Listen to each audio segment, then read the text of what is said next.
Hey there, welcome to Broderos. Tonight, we've got hours of chilling horror stories combined with soothing rain sounds to help you relax and sleep. Before you drift off, leave a comment below and let us know where you're listening from and what time it is. And don't forget to hit that like button and subscribe right away. If you end up not enjoying it, you can always take it back later. Get cozy and let the fear take over.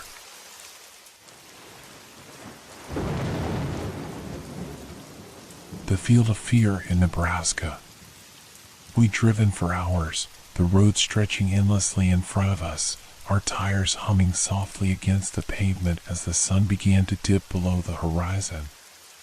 The plan was simple, a weekend camping trip in the middle of nowhere, far from the distractions of the city. It was supposed to be a break, just a chance to relax, away from work, from the noise, from everything. Mark, Sarah, Jason, and I had been friends since college. It was the kind of bond that survived the years, despite our busy lives pulling us in different directions. This trip was meant to be a reunion of sorts. A chance to reconnect, reminisce, and relive the good old days. The drive into Nebraska had taken longer than expected. The further we went, the fewer signs of civilization we saw. Cornfields stretched as far as the eye could see, a vast, golden sea that seemed to go on forever. It was peaceful, serene even. But as we pulled off the highway and into the small, dirt road that led to our campsite, something about the place felt wrong. The cornfield we'd chosen was in the middle of nowhere, on some farmer's land we'd gotten permission to use for the weekend. There were no houses for miles, no lights, no sounds of traffic or people. Just endless rows of tall corn, bending in the wind like a sea of green and gold. We set up our tents near the edge of the field, where the corn met a small, dirt path that snaked through the land. There was a fire pit, a few scattered rocks, and an eerie stillness that seemed to hang in the air. As we worked, the sounds of the world seemed to fade, replaced by a silence that was almost unnatural. The wind barely stirred the stalks of corn, and even the birds seemed to have abandoned this place. The air was thick, heavy, as though the land was holding its breath. Is it just me, or is it too quiet? Sarah asked, standing still for a moment, her eyes scanning the horizon. I think it's perfect, Mark replied, trying to ease her nerves. Isn't that the point of camping? To get away from the noise? But even as he said it, his voice sounded thin, almost swallowed by the vastness of the field. We all stood there for a moment, listening. There was no hum of distant traffic, no rustle of animals, nothing. Just the wind, which barely seemed to stir the air. As we sat down around the campfire later that evening, the silence lingered. We talked about everything and nothing, catching up on our lives, but the unease never quite left. It was as if the land itself was watching us, waiting. Every now and then, a faint sound would drift from the cornfield, an odd creak, a soft rustle, but it was always gone before anyone could point it out. Finally, we decided to call it a night. The fire sputtered out, and we crawled into our tents, the sky overhead now a blanket of stars. The cold began to settle in, but there was something else in the air, a strange tension that made it hard to relax. I zipped myself into my tent, the sounds of my friends settling into their own tents fading into the distance. The breeze outside was barely noticeable, but it was enough to make the rustling of the cornfield sound louder. I lay still for a while, listening to the noise, the soft shuffle of the wind against the leaves, the occasional crack of something shifting in the field. And then, just as I was beginning to drift off, I heard something that stopped me cold, footsteps. It was faint at first, barely audible over the wind. The soft crunch of something moving through the corn. I held my breath, straining to hear. There it was again, a slow, deliberate step. Not the sound of an animal, but something heavier. Something human. I told myself it was just the wind playing tricks, or maybe a raccoon, anything to explain it away. But deep down, I knew that wasn't the case. The footsteps grew louder. Closer. I tried to push it out of my mind, telling myself that it was nothing. Maybe a deer. Or another camper. Maybe one of the others had decided to go for a walk. But when the footsteps stopped right outside my tent, I couldn't shake the feeling that it wasn't just the wind anymore. I lay still, my heart racing, waiting for the next sound, the next movement. But there was nothing. Just the wind and the quiet darkness. I closed my eyes, trying to convince myself I was imagining things, but I couldn't shake the feeling. Something was out there. The night stretched on, and the quiet continued to press in on us, a weight that was hard to ignore. I had managed to convince myself that the footsteps I'd heard earlier were nothing more than my imagination. The others were already asleep, their steady breathing filling the silence in the tent. But sleep didn't come easy for me. My mind kept drifting back to those footsteps and the shadows that seemed to move just outside my tent. I couldn't shake the feeling that something was wrong. The wind had picked up again, rustling the corn just beyond the edge of our camp. I lay there, staring at the ceiling of my tent, when I saw it, a shape, a shadow, slipping between the stalks of corn. At first, I thought it was my eyes playing tricks on me, but then it moved again, darker than the night itself. I held my breath, watching it, trying to make sense of it. It wasn't the wind, the corn was still. This was something else. The shadow was tall, unnaturally so, and it shifted between the rows of corn with deliberate slowness. It didn't move like a person, more like a figure trying to remain hidden, moving in and out of view, careful not to make a sound. I sat up quickly, the fabric of my sleeping bag rustling as I peeked through the opening of my tent. The shadow was still there, barely visible in the dim light from the campfire, but enough to make my stomach turn. My heart began to race. "Mark," I whispered, barely moving my lips.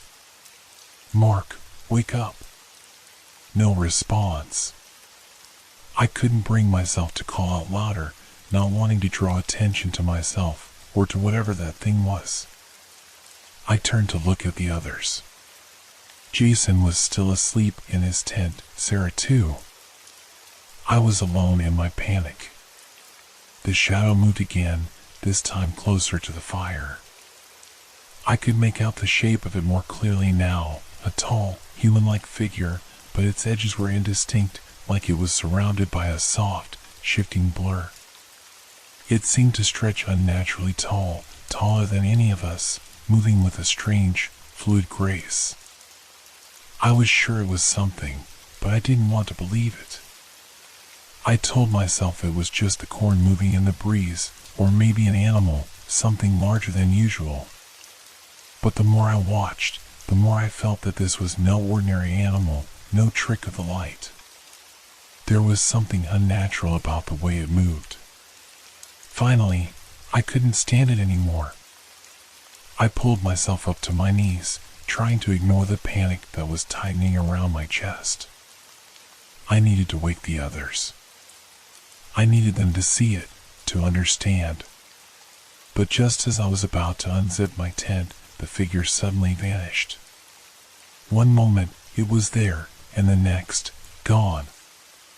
I blinked, staring into the dark field, but there was nothing. Only the soft rustle of the wind through the corn. My breath came out in a sharp gasp, and I slumped back onto my sleeping bag. It was gone. But I couldn't shake the feeling that it had been real. That it was still out there, watching, waiting. A moment later, Mark's voice broke the silence, sounding groggy and confused. "What's wrong? Why are you awake?" I didn't know what to say. I couldn't explain it. It was too strange, too frightening.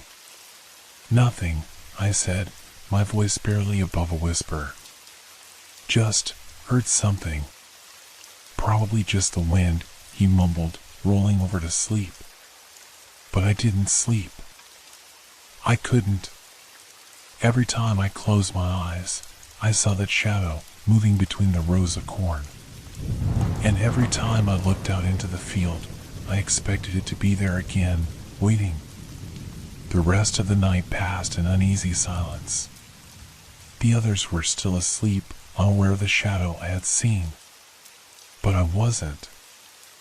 I kept my eyes open, watching the darkness, half expecting the figure to return at any moment. When morning finally came, the first rays of sunlight spilling across the field, I was relieved, if only for the fact that the darkness was gone. But even then, I could still feel it, the lingering sense of being watched. The tension that had started to build the night before was still there, thick in the air. We gathered around the campfire, trying to shake off the night's unease. Mark, Sarah, and Jason seemed oblivious to the tension. They talked and laughed, enjoying the crisp morning air. But I couldn't shake the feeling that something was wrong, something that none of us were seeing. Finally, I spoke up, my voice low but firm. I saw something last night, I said. In the cornfield. Mark paused, raising an eyebrow. What do you mean, saw something? A shadow. A figure, I said, hesitating. It was tall, too tall. And it was moving, like it was watching us. Jason let out a short laugh, as if it were a joke. You sure it wasn't just an animal or your imagination? I didn't know how to explain it. How could I explain something like that? It didn't make sense. But I knew what I had seen. Sarah, ever the skeptic, frowned. Are you sure? It was probably just the wind or some kind of trick of the light. I don't know, I said, my voice tinged with doubt. It didn't feel like that. It felt wrong. For a moment, the group fell silent. The tension from the night before hung in the air, unspoken but palpable. None of us could quite shake it. Something was off, and none of us could explain why. We decided to go for a walk through the field to try and clear our heads. As we ventured farther into the corn, I couldn't help but glance back over my shoulder. The field was vast, stretching far beyond what we could see, and though I didn't want to admit it, I felt like something was still out there, lurking just out of sight. But when we reached the end of the row and turned to look back at our campsite, the field seemed normal. The corn stood still in the breeze. No shadow, no figure. It was almost as if the entire night had been a strange dream. But I couldn't shake the nagging feeling that we weren't alone. We spent the rest of the morning wandering through the cornfield, trying to shake off the lingering discomfort from the night before. Mark was determined to make the most of the trip, cracking jokes and trying to get us to laugh, but his attempts fell flat. There was an invisible weight on us all, something none of us could explain, but all of us could feel. The silence of the field was unnerving, and no matter how many times we tried to brush it off, it kept pressing in. Jason had suggested we go for a swim in a nearby lake, hoping the change of scenery would help us relax. But as we walked through the rows of corn to the edge of the field, something felt off. The sun was high now, and the sky was bright and clear, but the air felt thicker, like it was holding its breath. The breeze picked up again, rustling the corn in a way that should have been soothing. But it wasn't. It wasn't natural. There was something unsettling about the way it moved, like the corn was whispering, shifting restlessly on its own.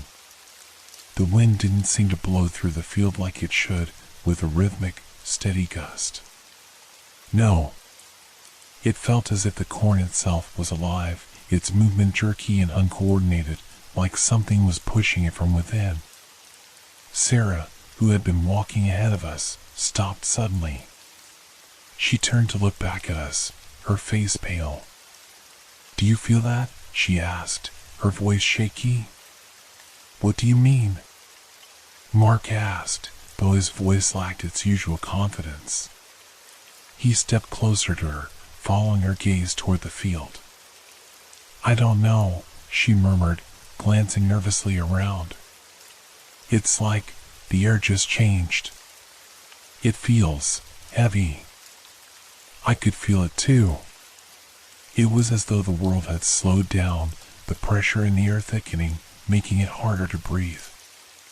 A low hum, almost imperceptible, seemed to vibrate through the ground, resonating in my bones. Jason laughed nervously, though his voice cracked when he spoke. "You guys are just freaking yourselves out. It's just a field." But even he couldn't hide the way his eyes darted around the edge of the cornfield, his shoulders tense. The more we tried to ignore the unease, the stronger it became. Every rustle of the corn seemed louder than before, more deliberate, as if something unseen was moving within it. I glanced over at Mark, who had stopped walking and was now standing still, staring into the rows of corn with a look on his face that I'd never seen before. "Mark?" I called, but he didn't respond. He was fixated on something in the field.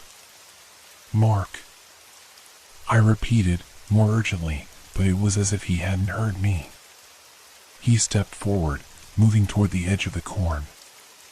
"Hey, come on, don't do that," Jason said, pulling at his sleeve. "Let's just get back to camp." But Mark didn't seem to hear him. He was moving forward, his steps slow and cautious, his eyes fixed on a spot somewhere just beyond the corn. Something was drawing him in. I exchanged a look with Sarah and Jason, the unease in the air thickening.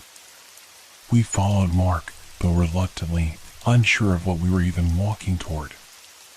The hum from earlier had grown louder, more distinct now, filling the silence between us. As we reached the first row of corn, I caught a movement from the corner of my eye, something shifting in the distance, too fast to make out, but it was there. I froze, my breath catching in my throat. My skin prickled with fear. I turned back to Mark, but he was already a few paces ahead, his gaze locked on the space between the stalks of corn. "What is it?" Sarah whispered, but even she seemed afraid to say it out loud. "I don't know," I replied, my voice tight. "It's like there's something in there." Just as we reached the edge of the field, Mark stopped dead in his tracks. "Did you hear that?" he asked, his voice tight, his body rigid. We all froze, listening. The wind had died down, and the quiet returned, but not the peaceful quiet. It was an unnatural stillness. The hum that had vibrated through the air was gone, but in its place was a new sound, faint footsteps, crunching through the dry earth and leaves. "Who's there?" Jason called out, his voice loud, an attempt to break the tension. There was no response. Just the sound of the wind shifting again, rustling the corn behind us.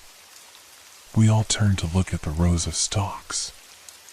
It was impossible to tell what was causing the sound. It wasn't loud, but it was deliberate. The crunching footsteps, slow, rhythmic, came from within the field, just beyond our sight. "I'm telling you, it's just an animal," Mark said, though his voice was less certain now. He stepped back, moving away from the edge of the cornfield. But his eyes kept darting around, his face pale. The others seemed to calm down, but I could still feel it. Something was watching us. The tension in the air hadn't lifted. It had only grown thicker, heavier, as if something was circling just out of sight, waiting for the right moment. We slowly backed away, walking back toward the camp, but the feeling didn't leave. The sound of footsteps was gone, but the unease lingered like a cloud. The air felt colder now, even though the sun was still shining. By the time we made it back to camp, none of us spoke. We set up our things quickly, the normal chatter of the group replaced by the eerie silence that hung over the camp. The wind started to pick up again, but it didn't feel the same. It felt wrong. Maybe we should head back into town, Sarah said quietly, breaking the silence. This place. I don't know. It's not right. But Mark shook his head. No. We're not going anywhere. We're here for the weekend. Let's just try to relax, okay? But the words felt hollow, and even Mark didn't seem convinced. As we sat around the fire, trying to force a sense of normalcy, the sounds of the field continued to creep at the edges of our awareness. The rustling in the corn, the faint crunch of something moving in the distance, each sound seemed louder now, closer. It wasn't the wind anymore, and we all knew it. Nightfall settled over the field with a heavy quiet, like the land itself was holding its breath. The fire had long since burned down to a few glowing embers, and the soft rustle of the corn outside seemed to fill every corner of our camp. The air had cooled, and the shadows of the stalks stretched long in the pale moonlight. I lay awake in my sleeping bag, staring at the dark ceiling of the tent, trying to push the unsettling thoughts out of my mind. I could still hear the faint crackling of the dying fire and the occasional whisper of wind through the corn, but there was something else, something just beneath the surface of the usual night sounds. The silence. It had returned. The unnatural kind of silence that makes your skin prickle with unease, the kind where you can feel the weight of every passing moment. I turned my head, trying to adjust to the darkness. Mark was asleep next to me, his breathing steady. I could hear Jason and Sarah snoring lightly from their own tents, oblivious to the tension that had settled over the group. But I couldn't shake the feeling that something was out there, watching. Then it came. A soft crunching sound from outside the tent. I froze, my heart skipping a beat. It wasn't the wind. This was too rhythmic, too deliberate. Footsteps. I held my breath, listening closely. The sound was faint, just on the edge of hearing, but unmistakable. Slow. Measured. It circled the tent, moving around it with care, as if trying to remain hidden. I wanted to believe it was just an animal, a deer or something larger, but the quiet of the night made the sound too clear, too precise. I held perfectly still, trying not to make a sound. My heart was racing now, my thoughts spinning. Why was it circling? What was it? The footsteps stopped. There was a brief moment of complete silence, and I thought for a moment that it had moved on, that whatever it was had finally left. But then I heard it, the softest of whispers, just outside the tent. Get out. The words were chilling, low and breathy, like they had been dragged from somewhere deep in the earth. The voice was unmistakable, a whisper, but not quite human. It sent a shiver crawling up my spine. I couldn't move. I couldn't breathe. The voice repeated itself, louder this time, almost with urgency. Get out. The command sent a wave of terror rushing through me, but my body wouldn't obey. My eyes were wide open, fixed on the dark fabric of the tent, willing the sound to stop, to go away, to not be real. But it was real. I could hear the footsteps again, slower now, almost deliberate, as if the figure outside was testing the limits of our vulnerability.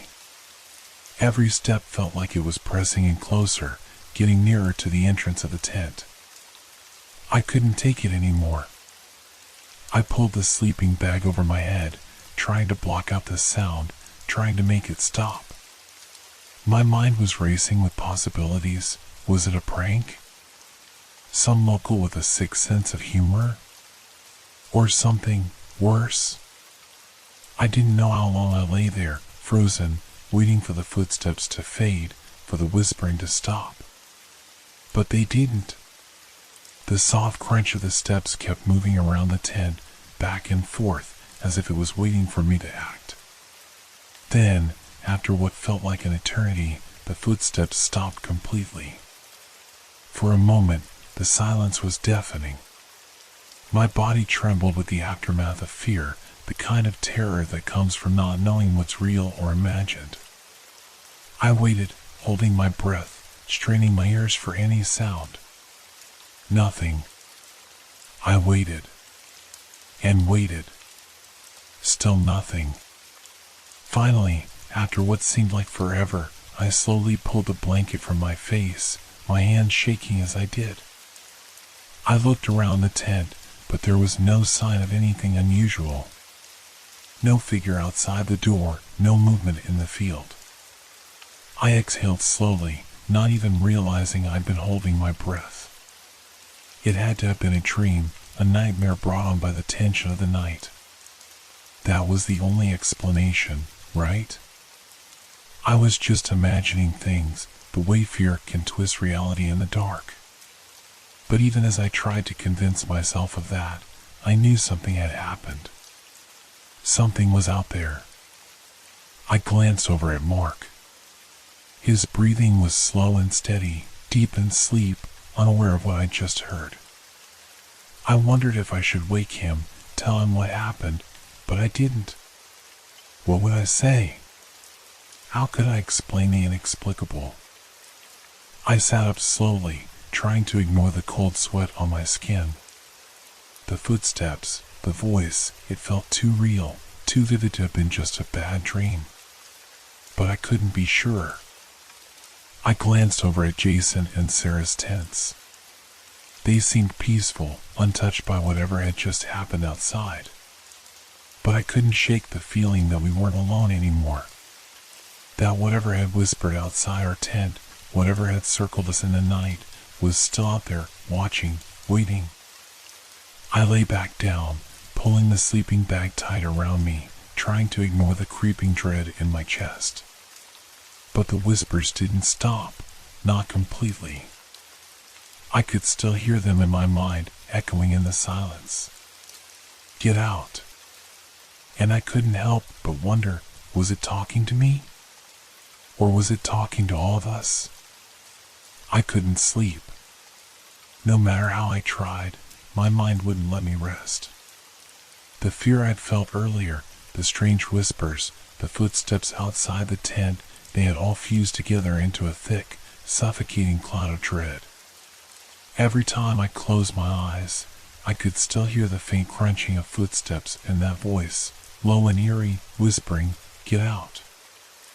I shifted restlessly in my sleeping bag, the fabric rustling under my body, but no matter how I adjusted, I couldn't shake the feeling that something was wrong. My pulse was still racing, and I could feel the sweat clinging to my skin, the cold of the night creeping in under the covers. The fire had long since burned out, leaving the camp in complete darkness except for the faint glow of the moonlight filtering through the thin fabric of the tent. I glanced over at Mark, still deeply asleep, his breathing even and slow. He looked peaceful, as though nothing had happened. How could he sleep through all of that? Through the whispering, the footsteps, how was he not hearing it too? I squeezed my eyes shut, trying to will myself to fall asleep, but the sounds kept coming back. The rustle of the corn. The wind that never seemed to blow in a natural pattern. And always that persistent whisper. I opened my eyes again, scanning the darkness of the tent. Nothing. The others were still sleeping soundly, completely unaware. Was I just imagining it all? Was my mind playing tricks on me after too much time spent in isolation? I wanted to believe that, but deep down, I knew something was wrong. The way the air had felt heavy all day, the strange unease we couldn't shake, the whisper from outside. It couldn't all be a coincidence. I wasn't sure what to believe, and the uncertainty gnawed at me. The sounds from outside had faded for now, but I kept listening. My ears strained in the silence, desperate for any sign of movement. I thought I heard a low rustle, almost like someone brushing up against the side of the tent. My heart skipped a beat. I froze, waiting, but there was nothing. Maybe it was just the wind. But then, there it was again. A soft, scraping sound, as if something was brushing against the tent's fabric from the outside. I tensed, holding my breath, my heart thudding in my chest. The sound was too quiet, too deliberate to be just the wind. I didn't dare move, didn't dare make a sound, afraid that any motion would make whatever was outside more aware of me. It came again, closer this time. A slow, rhythmic scraping, like fingers running lightly along the tent. I couldn't breathe. My throat had gone dry, and I could feel my body trembling. Just an animal, I told myself. It's probably just a raccoon or a deer brushing against the tent. That's all. But deep down, I knew it wasn't. I could sense it, something was there, something that didn't belong. It wasn't the soft shuffle of small animals, it was something larger, something deliberate. The scraping stopped. The silence that followed was so thick I could hear my heartbeat in my ears. My eyes darted around the dark tent, searching for any sign of movement. My mind was racing, every shadow seeming to shift, every creak of the tent poles seeming to whisper threats. I tried to breathe deeply, to calm myself, but every time I closed my eyes, I saw the same thing, the figure circling the camp, the shadow moving through the corn. The whisper. The command. Get out. I opened my eyes again, unable to stop myself, and this time, my gaze shifted to the flap of the tent. My fingers itched to reach for the zipper, to open it and look outside. But I knew that if I did, if I stepped out into the dark, I might find something I wasn't ready to see.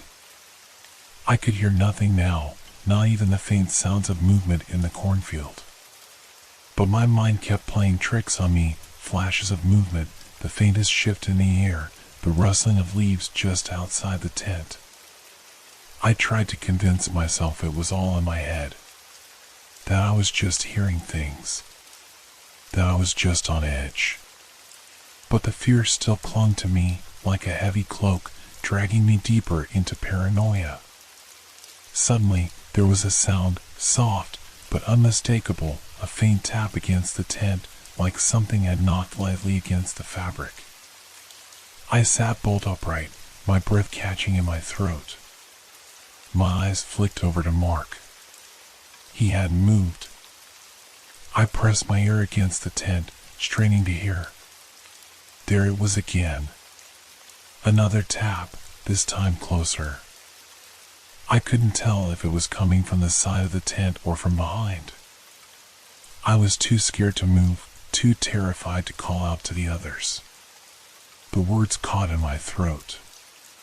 Maybe it's just the wind, I told myself again, but it didn't sound like the wind. The wind didn't tap like that. I held my breath, waiting for another sound, another movement. But nothing came. The minutes stretched on, each one feeling longer than the last. The sounds, whether real or imagined, tore at my sense of reality, leaving me feeling lost in a maze of fear and uncertainty. I couldn't tell what was real anymore. I tried again to sleep, but it was impossible. My mind kept replaying the events of the night, the whispers, the footsteps, the scraping. The silence between each sound was only more suffocating. It felt as though I was surrounded, closed in by an invisible force, something I couldn't see but knew was there. Watching. And in the darkness, I realized the truth. I wasn't alone. Whatever was out there, whatever was circling our camp, wasn't going away. And neither was the terror. The morning arrived like any other, quiet and gray, with the sun peeking over the horizon, casting a soft light over the cornfield. But there was something different about this morning. The air felt heavy, thick with an unsettling stillness, as though the world itself hadn't fully woken up yet. I lay there for a long time, staring up at the tent ceiling, the memory of the night pressing down on me like a weight. The rustling of the corn had returned, but it wasn't the same as before. It sounded too deliberate, too controlled, like the field itself was alive, watching us. I could hear Mark shifting beside me, the sound of him waking up slowly, stretching with a soft groan. His breath was still steady, the peaceful rhythm of sleep, but it did nothing to calm the unease gnawing at me. The night, those footsteps, the whispers, was it all just a nightmare? My mind kept trying to convince me that it was, but the tight knot in my stomach told me otherwise. I could still hear the echoes of those chilling words, "Get out." I finally pushed myself up, wiping the sleep from my eyes, and unzipped the tent flap. The cool morning air rushed in, fresh and damp, carrying with it the faint smell of earth and something else, something I couldn't quite place. It was almost as if the field had an odor of decay, lingering just beneath the scent of the wet ground. As I stepped outside, I found myself squinting against the morning light. The camp was still set up exactly as we had left it the night before. The fire pit was cold and empty, the chairs scattered around it, just as they had been. There was no sign of anything unusual, no figures hiding in the corn, no shadows lurking, but the unease still hung in the air, thick and suffocating. I looked over at the others. Mark was standing beside his tent, stretching his arms over his head. Jason and Sarah were still inside, snuggled in their sleeping bags, unaware of my restlessness. For a moment, everything seemed almost normal. But it didn't feel that way. It couldn't. Mark glanced over at me, and I must have looked like I hadn't slept at all. His face softened with concern, but he didn't say anything. He knew something was off too. "You sleep all right?" he asked, his voice low and groggy, still holding onto the remnants of sleep. I hesitated for a moment, unsure of how to explain the nagging terror that had kept me awake all night. "Not really," I finally admitted, my voice a little hoarser than I expected. I heard some weird stuff last night. Footsteps. And a voice." Mark raised an eyebrow, skeptical but curious. He glanced back toward the campfire, as if searching for answers in the ashes. "What kind of voice?" "It was soft, whispering. Said get out." I felt a chill wash over me as I said the words aloud.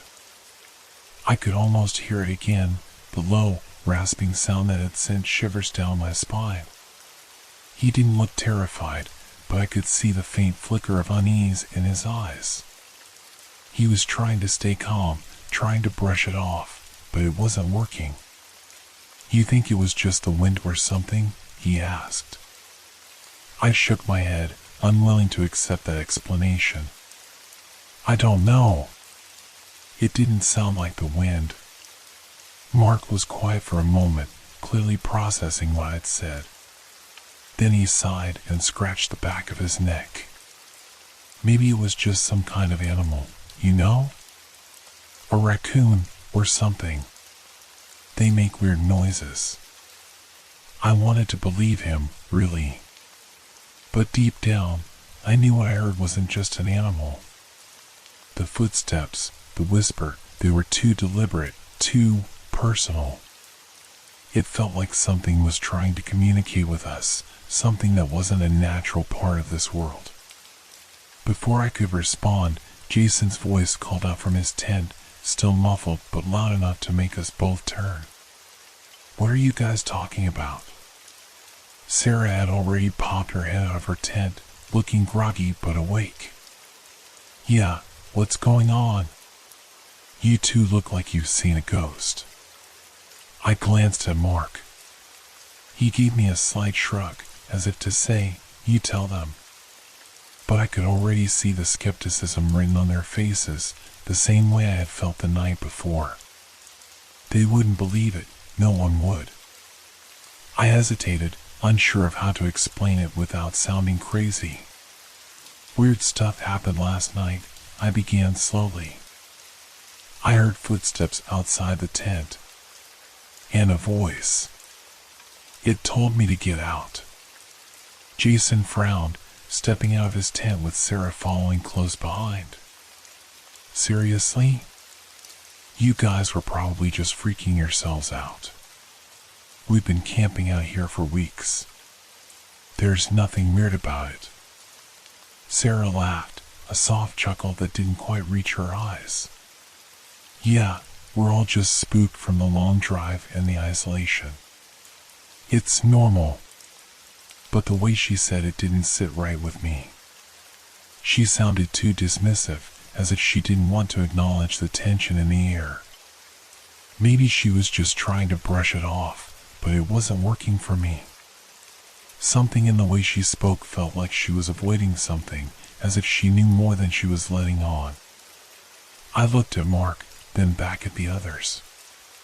"I don't know." It didn't feel normal.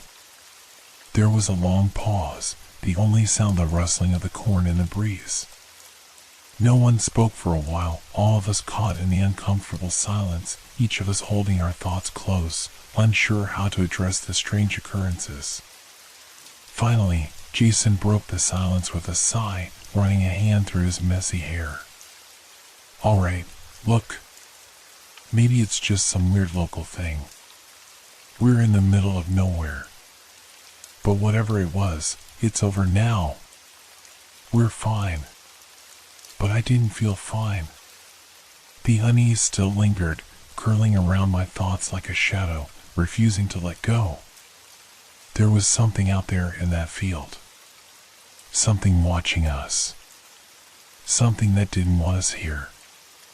As the group tried to shake off the lingering tension and begin their morning routine, I couldn't help but wonder, what if it wasn't over?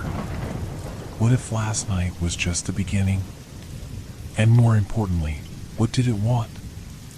By the time we finished breakfast, the air had shifted again.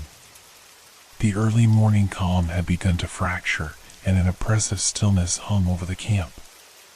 It wasn't just the silence, it was the waiting. I couldn't shake the feeling that something was out there, lurking just beyond the edges of our vision, watching us. I didn't know if it was the lingering fear from last night or something deeper, but I couldn't ignore it. We decided to take a walk through the cornfield, hoping to clear our heads and shake off the unease. The tall stalks swayed gently in the wind, their rustling the only sound around us. It was almost peaceful, but there was something wrong with the way the field moved. The corn was thick, close together, and though the breeze should have been rustling through it all, it felt still, too still, like the air itself was holding its breath. "Come on, let's head toward that row over there," Mark suggested, his voice breaking the quiet. He pointed to a distant line of stalks where the field seemed to thin out. "Maybe we'll get a better view from there." I nodded, though I wasn't really sure why. Something about the field felt suffocating. Each step I took seemed to echo too loudly in my ears, the crunch of dry earth beneath my boots feeling unnatural. We walked in silence for a while, Sarah and Jason joking around, trying to distract themselves from whatever discomfort they must have felt too. But as we moved deeper into the cornfield, I kept glancing over my shoulder. The shadows were playing tricks on me. Every flicker in the corner of my eye felt like a person moving through the field. It wasn't until we reached the thinning rows of corn that I saw it. A shadow darted between the stalks, just a flash of something tall and dark, moving far too quickly to be a person. My breath caught in my throat, and I froze, staring at the spot where the shadow had vanished. "Did you see that?" I asked, my voice barely above a whisper. Mark turned, following my gaze, but he didn't see anything. "What? You okay?" I could feel my heart pounding in my chest. Something moved over there, between the corn. He squinted, trying to make sense of the empty space. "It's probably just a deer or something. We've been seeing wildlife all around here." But I wasn't convinced. There was something different about it. It wasn't like the random flashes of movement we'd seen before. This was deliberate, controlled. Like whatever it was knew exactly where we were. I glanced at the others. Jason was fiddling with his phone, and Sarah was picking at a piece of string on her jacket, both seemingly oblivious to the tension in the air. But I couldn't shake the feeling that we weren't alone out here. "Let's move on," Mark said, clearly sensing the shift in the atmosphere. He started walking ahead, leading us further into the field, but I stayed behind for a moment, still staring at the spot where I'd seen the shadow. The corn was still, undisturbed, but my eyes kept tracing the space between the rows. Just as I turned to follow the others, I saw another shadow, a figure moving slowly along the edge of the field, just far enough to be barely visible, but not enough to be dismissed as a trick of the light. It was tall, unnaturally tall, and its shape was too wrong. I couldn't make out any details, just the sense of something tall and thin slipping in and out of view. "Guys, look!" I called out, panic creeping into my voice.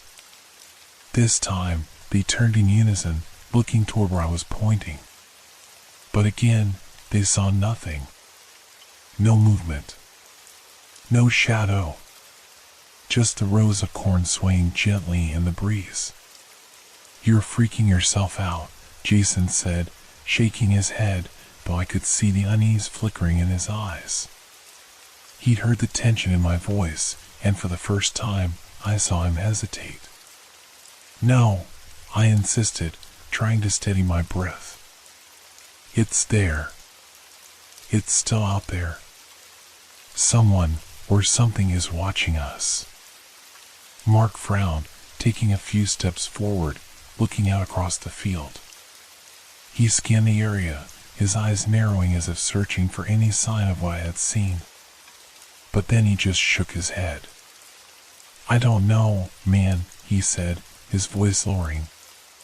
"Maybe the light's playing tricks on you." I wanted to believe him, but deep down, I knew better. The shadow wasn't an illusion.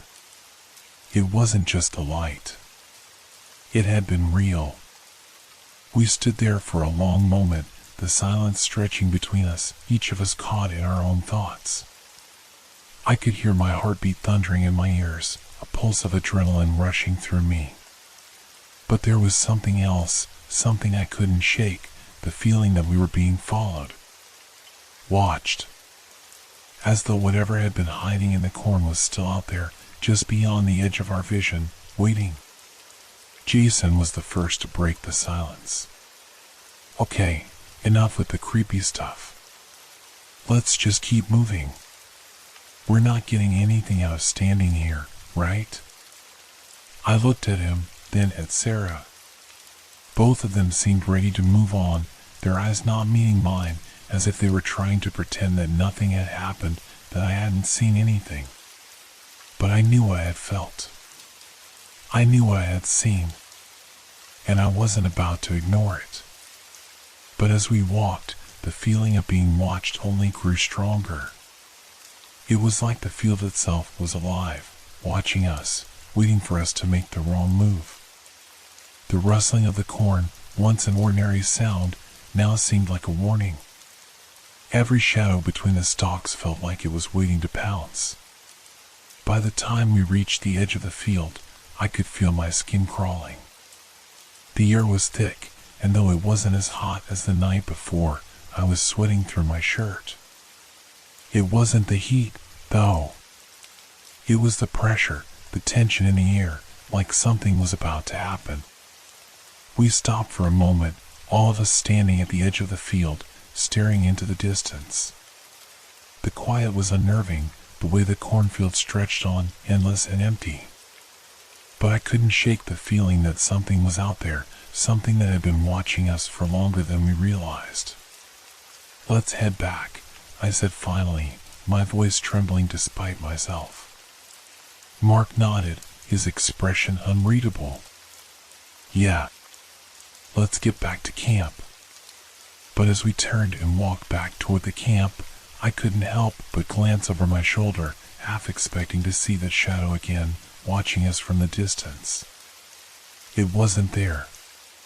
But somehow, I knew it was still out there, just beyond the corn, waiting. Back at camp, we tried to shake off the tension, to ignore the lingering unease that had settled into our bones like a chill. The sun was higher now, casting long shadows across the field, and the normal sounds of birds chirping and the wind rustling through the trees tried to offer some comfort. But the sense of being watched was impossible to ignore. We gathered around the fire pit, each of us sitting in a tight circle, too aware of how close the cornfield was. The idea of being out there again, walking through the thick rows of corn, felt suffocating. It was too close, too oppressive. But we all knew we had to address it. We couldn't keep pretending that everything was fine. "I still don't get it," Sarah spoke up, her voice wavering as she glanced nervously toward the cornfield. "What the hell was that?" "I mean, shadows? There's got to be an explanation." Her words, though shaky, were the first step toward making sense of what had happened. We needed an explanation, something rational to hold on to. Because deep down, I think all of us were afraid of what the other might think if we said it out loud, that something was wrong with the field. That the shadow wasn't a trick of the light. That whatever we were seeing wasn't just our imaginations running wild. Mark scratched his head, looking at the ground and thought, "Maybe it's just some weird optical illusion. I mean, the corn's so tall, you can't always see clearly. Maybe the wind was bending the stalks, making it look like something was moving." His voice was steady, trying to convince himself more than anyone else. I nodded slowly, unsure if I believed it. "Yeah, maybe. But it didn't feel like that, you know? It felt deliberate. Like something was actually watching us. Moving around us." Jason, who had been silent up until now, broke in with a deep sigh. "What if it's just animals? I mean, it's a cornfield, right? There could be any number of things out there, deer, raccoons, coyotes. They could have been moving around the edges of the field, just hiding between the rows." "Right," Sarah chimed in, though her voice wasn't as confident as it should have been. "That makes sense. There's no reason to freak out over a few shadows. We've all been on camping trips before. It's just nature playing tricks on us." For a moment, I let their words settle in. Maybe they were right. Maybe it was just animals, maybe the shadows were nothing more than trickery of the light. I wanted so badly to believe that. But then, a deeper, gnawing fear settled in my gut. I remembered the way the shadows moved, too fast, too calculated to be any animal I'd ever seen. And that voice, that whisper. My mind kept returning to it, circling back like a memory that refused to let go. "I don't know," I said finally, trying to steady my voice. It didn't feel like an animal. And it wasn't just a trick of the light. I felt something out there. Something different. I didn't want to sound paranoid, but the words were coming out before I could stop them. It was like the field was alive, like something was watching us. Maybe even hunting us. Mark glanced at me, a slight frown on his face.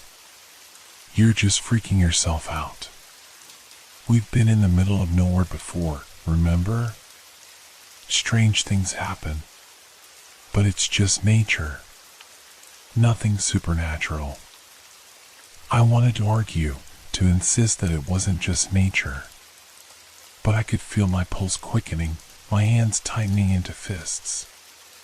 I didn't know how to explain what had happened, how to make them understand that it wasn't just my imagination running wild. "I don't know, man," I muttered, feeling a cold sweat form on my skin. "Maybe. But we've been out here for hours now.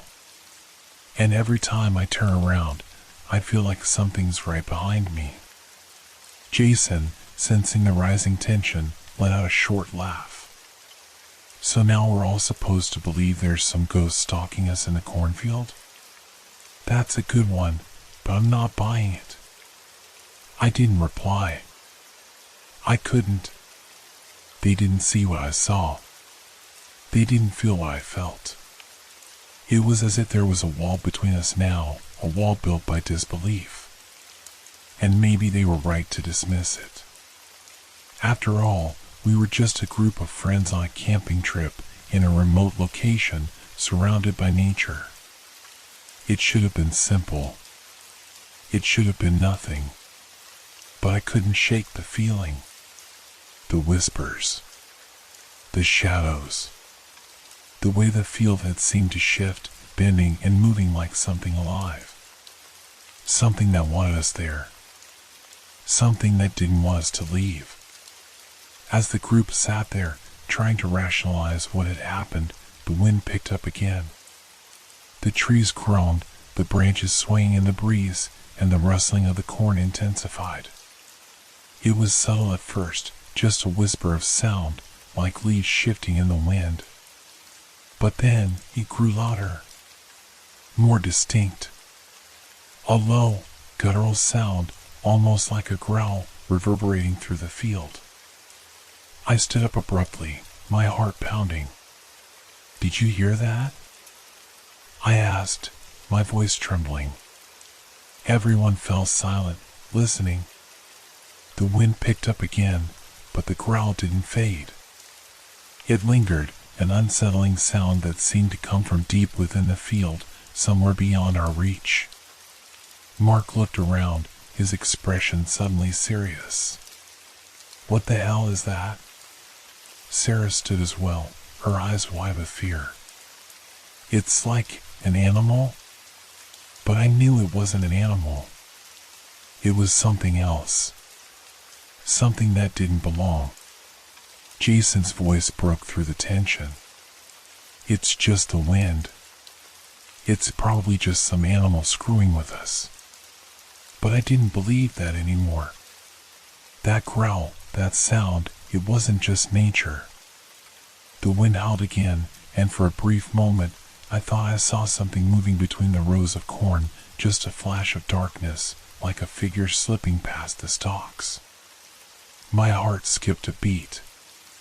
It was out there again, watching us.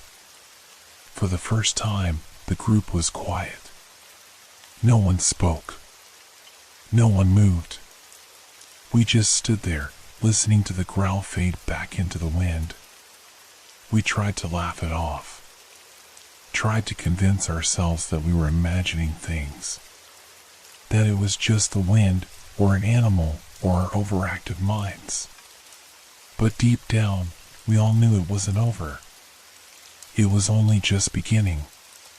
The air felt heavier now, like a storm was brewing, even though the sky remained clear.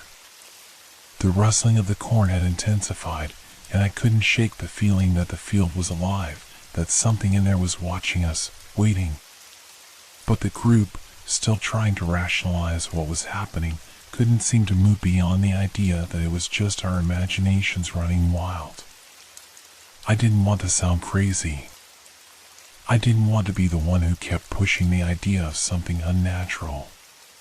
But deep down, a growing sense of dread had settled in, gnawing at me with every passing minute. "Let's go check it out," Sarah suddenly spoke up, her voice sharper than usual. We all turned to look at her, surprised by her sudden decision. Her face was pale, her eyes wide with uncertainty, but there was a strange kind of resolve behind them. It wasn't the kind of decision I expected from Sarah. She was usually the one to keep us grounded, the one to pull back when things got too out of hand. "I'm serious," she said, her voice more steady than I expected. "We need to know what's out there. We can't keep sitting around, pretending nothing's happening." "Are you sure about this?" Mark asked, his brow furrowing as he glanced toward the cornfield. It was still and silent again, but the tension felt worse than ever. Sarah didn't answer right away. She just stared out at the field for a long moment, her gaze locked on the rows of corn. Her eyes flickered with something, fear, curiosity, or maybe a little of both. Then she nodded, more to herself than to anyone else. "Yeah, I'm going in." Before any of us could protest, Sarah stood up and took a few steps toward the edge of the field. The others hesitated, exchanging unsure glances, but nobody stopped her. It felt like the right thing to do, in a way. If there was something out there, maybe seeing it for ourselves would give us some closure. But deep down, I knew it wasn't that simple. She took one more step, her figure disappearing between the towering stalks of corn, and a sense of coldness hit me, deep and gnawing, as soon as she crossed the line into the field. I couldn't take my eyes off the spot where she had disappeared. The corn was so tall, so thick, I could barely see the top of her head now. But I could hear her movements, crunching steps, the rustle of the dry plants as she moved deeper into the field. Then, nothing. The silence returned, suffocating and absolute. Minutes passed, and I found myself standing on the edge of my seat, the air growing colder by the second. I wasn't the only one. We all stood there, uneasily watching the field, the tension mounting with every second. We couldn't see Sarah. We couldn't hear her. It was like she had vanished into the corn itself. "Sarah?" Jason called out, his voice unsure, but loud enough to cut through the silence. There was no response. "Sarah, come on, this isn't funny," Mark added, stepping forward, his voice strained with concern. He was the first to take a step toward the field. That's when we heard it. A scream. A high-pitched, terrified scream that echoed from deep within the corn. It was Sarah. There was no mistaking it. Her voice was raw with fear, filled with terror unlike anything I had ever heard before. "Sarah!" I shouted, moving toward the field. My feet felt like they were stuck in mud, but I forced myself to move, to run after her. But before I could make it even a few feet, Sarah burst out of the corn, her eyes wide, her chest heaving with panic. Her clothes were tangled with corn leaves and dirt, and her hair was wild, as if she had been running for her life. She stopped at the edge of the field, breathing heavily, her face pale, her eyes wide with fear. She didn't say anything at first. Just stood there, gasping for breath, staring at the cornfield like it was the most terrifying thing she had ever seen. "Sarah?" Mark called out softly, taking a cautious step toward her. "What happened? What did you see?" She turned to face us, her body trembling, her hands clutching the fabric of her shirt as though she was trying to hold herself together. Her eyes were frantic, darting between us and the field, as if expecting something to emerge from the corn at any moment. I don't know." "It wasn't human," she stammered, her voice barely audible.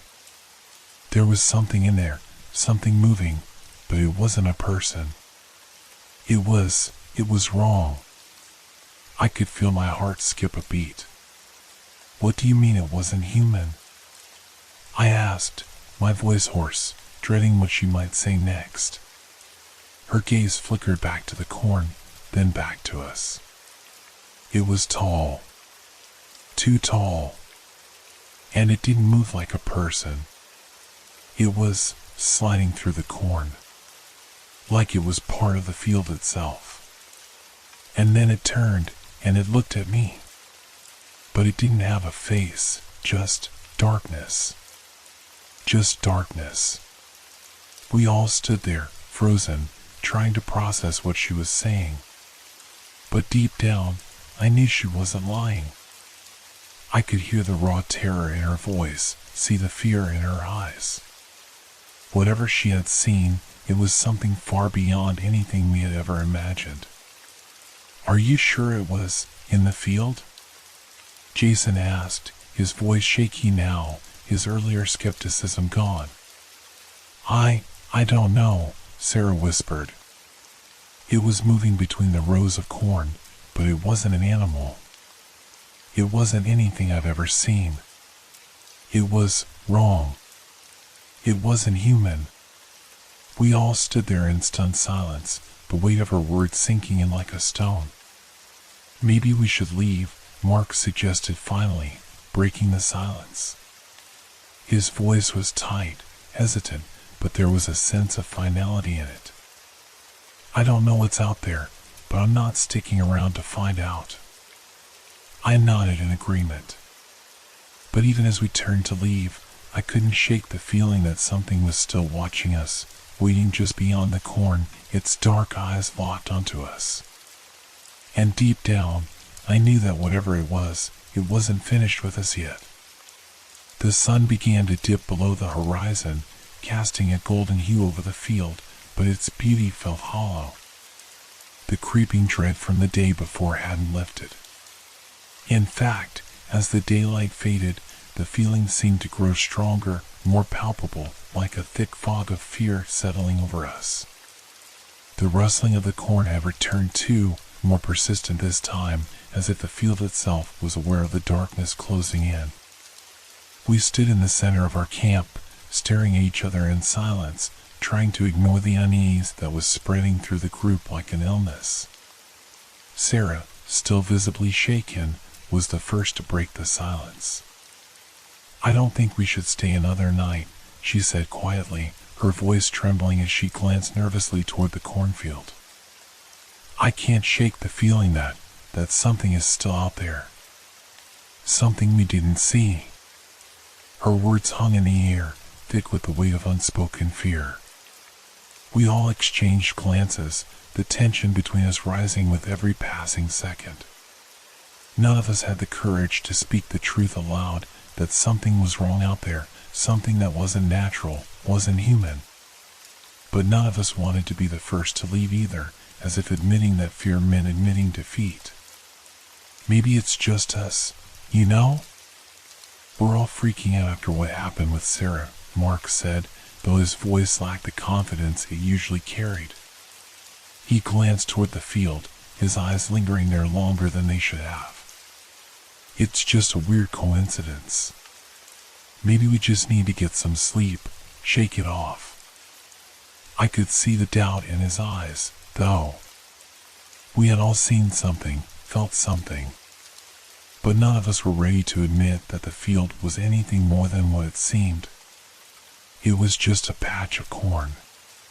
Just a patch of corn with shadows in it. No reason to panic, right? But I couldn't shake the feeling that I was being watched. Every movement, every shift of the wind, every snap of a twig seemed to have a purpose behind it. It wasn't just the field that felt alive now. It was us. We were the ones who had become part of the landscape. And whatever had been hiding in the corn had made its decision.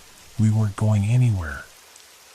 I don't know, Sarah muttered, rubbing her arms as though trying to ward off an invisible chill. What if it's worse tonight?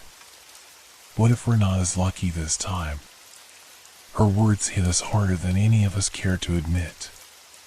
What if we weren't lucky? What if we stayed and something did come after us? The thought lingered in my mind like a shadow, clinging to me even as I tried to push it away. We could leave now, go back to the town, Jason suggested, but even as he spoke, I could see the uncertainty in his eyes. It's not that far, right? It's already getting late, Mark said quickly, glancing up at the sky as if the darkening clouds would give us an answer. If we leave now, we'll be driving all night. And we don't even know what's out there for sure. I mean, we're probably just getting freaked out over nothing. But we all knew it wasn't nothing. The truth was there, buried deep under the surface, and no one wanted to acknowledge it. We were stuck. Paralyzed by the fear of the unknown, unsure if leaving would make it worse or staying would seal our fate. The fire crackled, the sound of the flames popping into the night filling the silence. The shadows stretched out farther with each passing moment. The moon was rising, casting an eerie light over the cornfield. A sliver of white light cutting through the growing darkness, but it felt too faint, too distant to be comforting. Finally, it was Sarah who broke the stillness again, her voice small but determined. "I can't leave," she said, a new resolve in her words, though it sounded fragile. "We came out here for a reason. I don't want to let this, whatever it is, chase us away. I don't want it to control us." Her words hung in the air, the weight of them pushing against me, against all of us. Could she be right? Could staying one more night give us the answers we needed, or would it make things worse? Was it possible that, if we left now, we'd just be running from something we didn't fully understand? I thought about the strange whisper I had heard earlier, the feeling that something had been waiting for us in the darkness. I thought about the things Sarah had seen, a shadow too tall, too wrong to be anything natural. I didn't know if I had the courage to face it again, but deep down, I also knew there was no turning back now. We had already gone too far. Whatever waited for us in the field, we had to see it through. "All right," I said, my voice barely a whisper. "One more night. But we stick together. We don't go off alone. And if anything happens, we leave first thing in the morning." The group nodded reluctantly, none of us fully convinced but too afraid to speak the truth aloud. We were trapped, whether we left or stayed. But in that moment, we made a choice.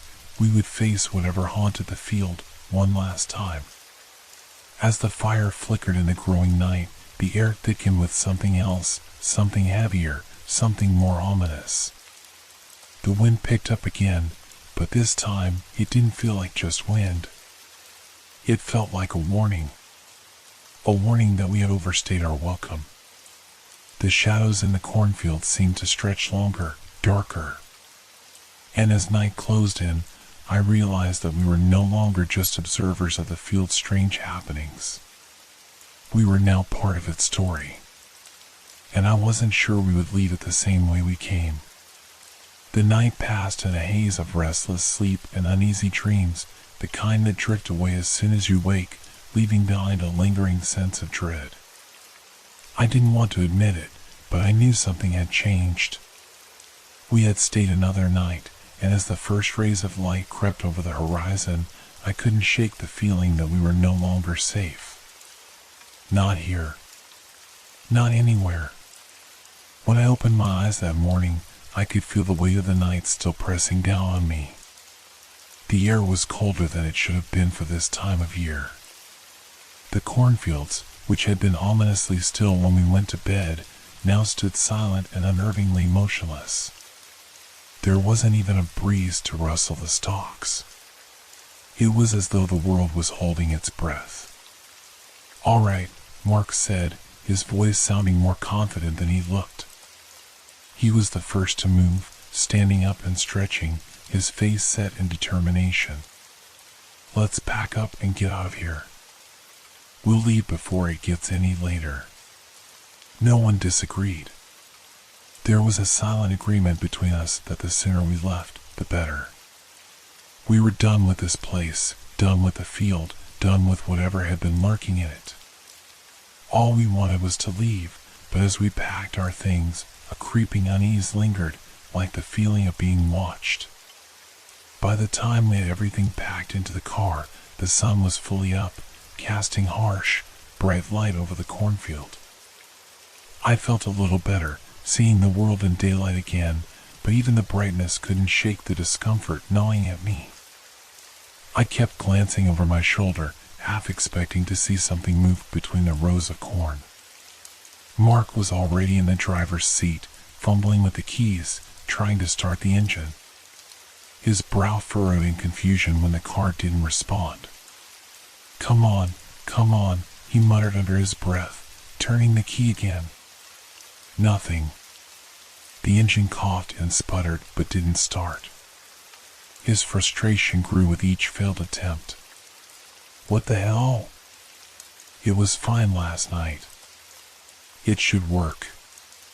Sarah, standing next to me, turned her head slowly toward the field. Her eyes widened, and I could feel the tension rising again just by looking at her. "Mark, try it again," Jason said from the back seat, his voice tight with anxiety. "Maybe the battery's dead or something." Mark nodded, more to himself than to anyone else. He tried again. The same result, nothing.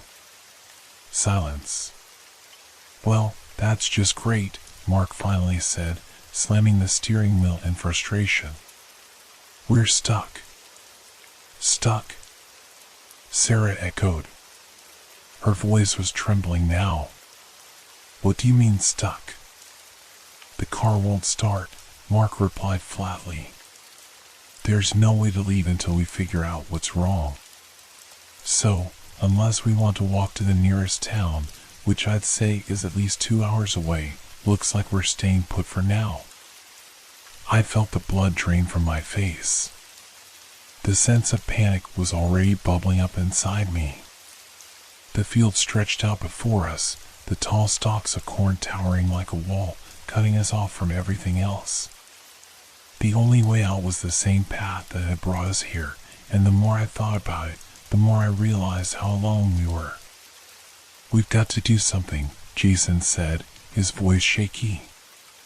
He shifted in his seat, glancing toward the field as if it held the answers we needed. "Maybe we can try walking to town. Find a mechanic, get the car fixed." Mark shook his head. "No way. We'd never make it through that field. We're not even sure what's out there.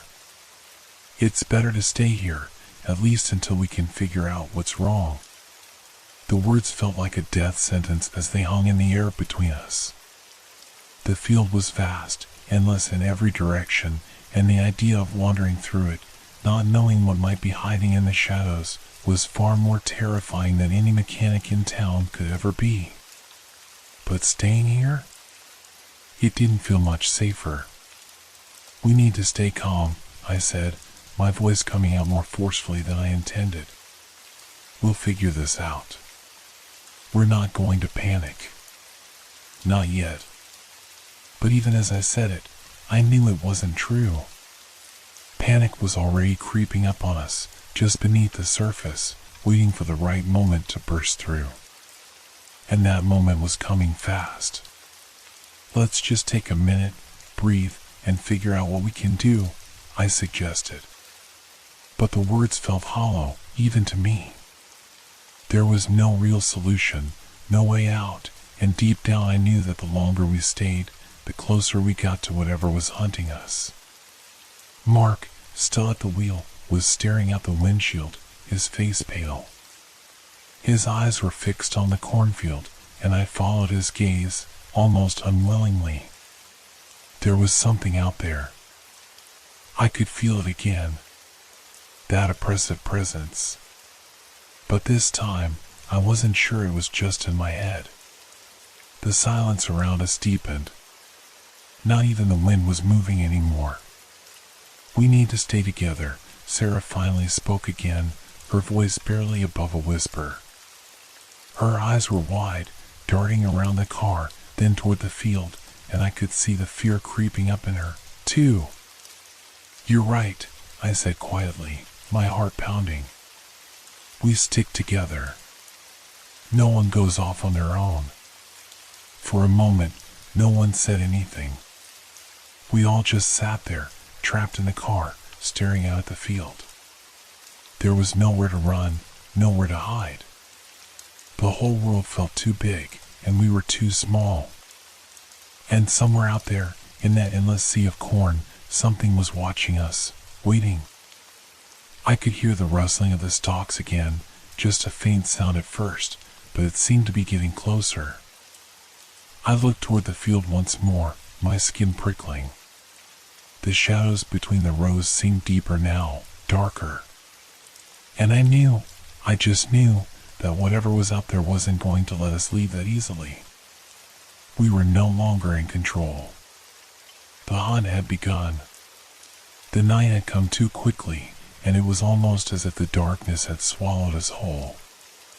The sun, which had once felt like our ally, had vanished completely, leaving us in the cold grip of nightfall. The fire we'd managed to light barely kept the shadows at bay, casting eerie shapes on the ground, their long, twisted forms stretching out like the fingers of something that wanted to reach out and grab us.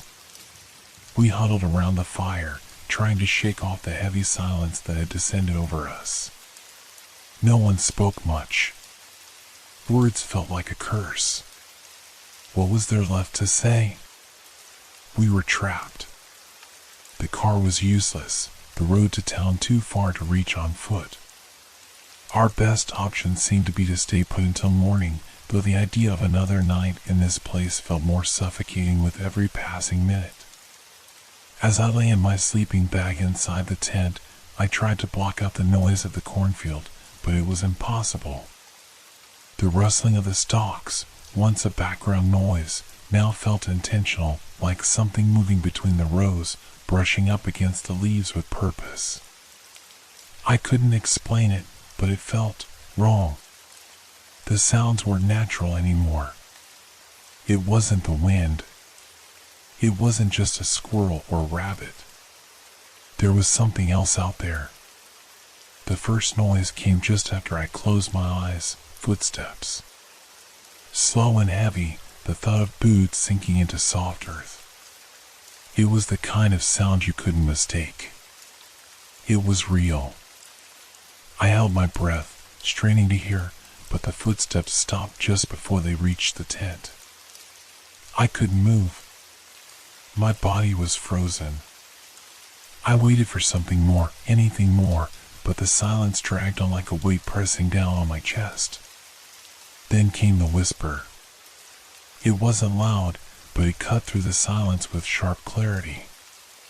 A voice, low, raspy, almost guttural, murmured from the darkness just outside my tent. I couldn't make out the words, but it didn't matter. The tone was enough to send ice through my veins. It was wrong. I wanted to scream, to call out to the others, but my throat was dry.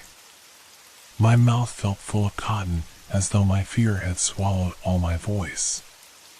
Instead, I lay still, my heart pounding in my chest, listening intently. Was it one of my friends? Was it someone playing a trick? But no one had moved. No one had come to check on me. I reached for my flashlight, my fingers trembling as I grabbed it from my bag, but before I could turn it on, a sudden, loud crack cut through the night. It wasn't a twig snapping or a branch breaking. No, this was something far larger. It was the unmistakable sound of corn stalks snapping in half, the kind of noise you only hear when something massive is moving through the field, tearing through the plants as it moves. The air around me seemed to thicken, the sound of snapping stalks lingering far too long. My breath hitched as I pressed my back against the tent side, straining to listen. Whatever it was close. Very close. I could hear muffled voices from the other tents now, Sarah's whispering, Jason's heavy breathing, but none of them seemed to know what had happened. None of them had heard the footsteps or the whisper.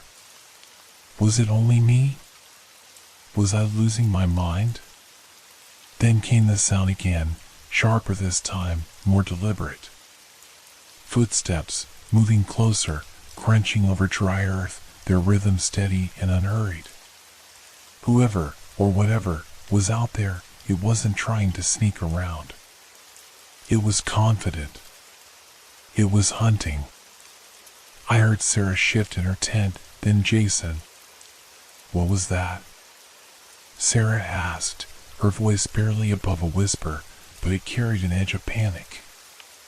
I don't know, Jason replied. But I don't think it's just the wind. We were all thinking the same thing now, though none of us dared say it aloud. Something was moving through the cornfield. Something big.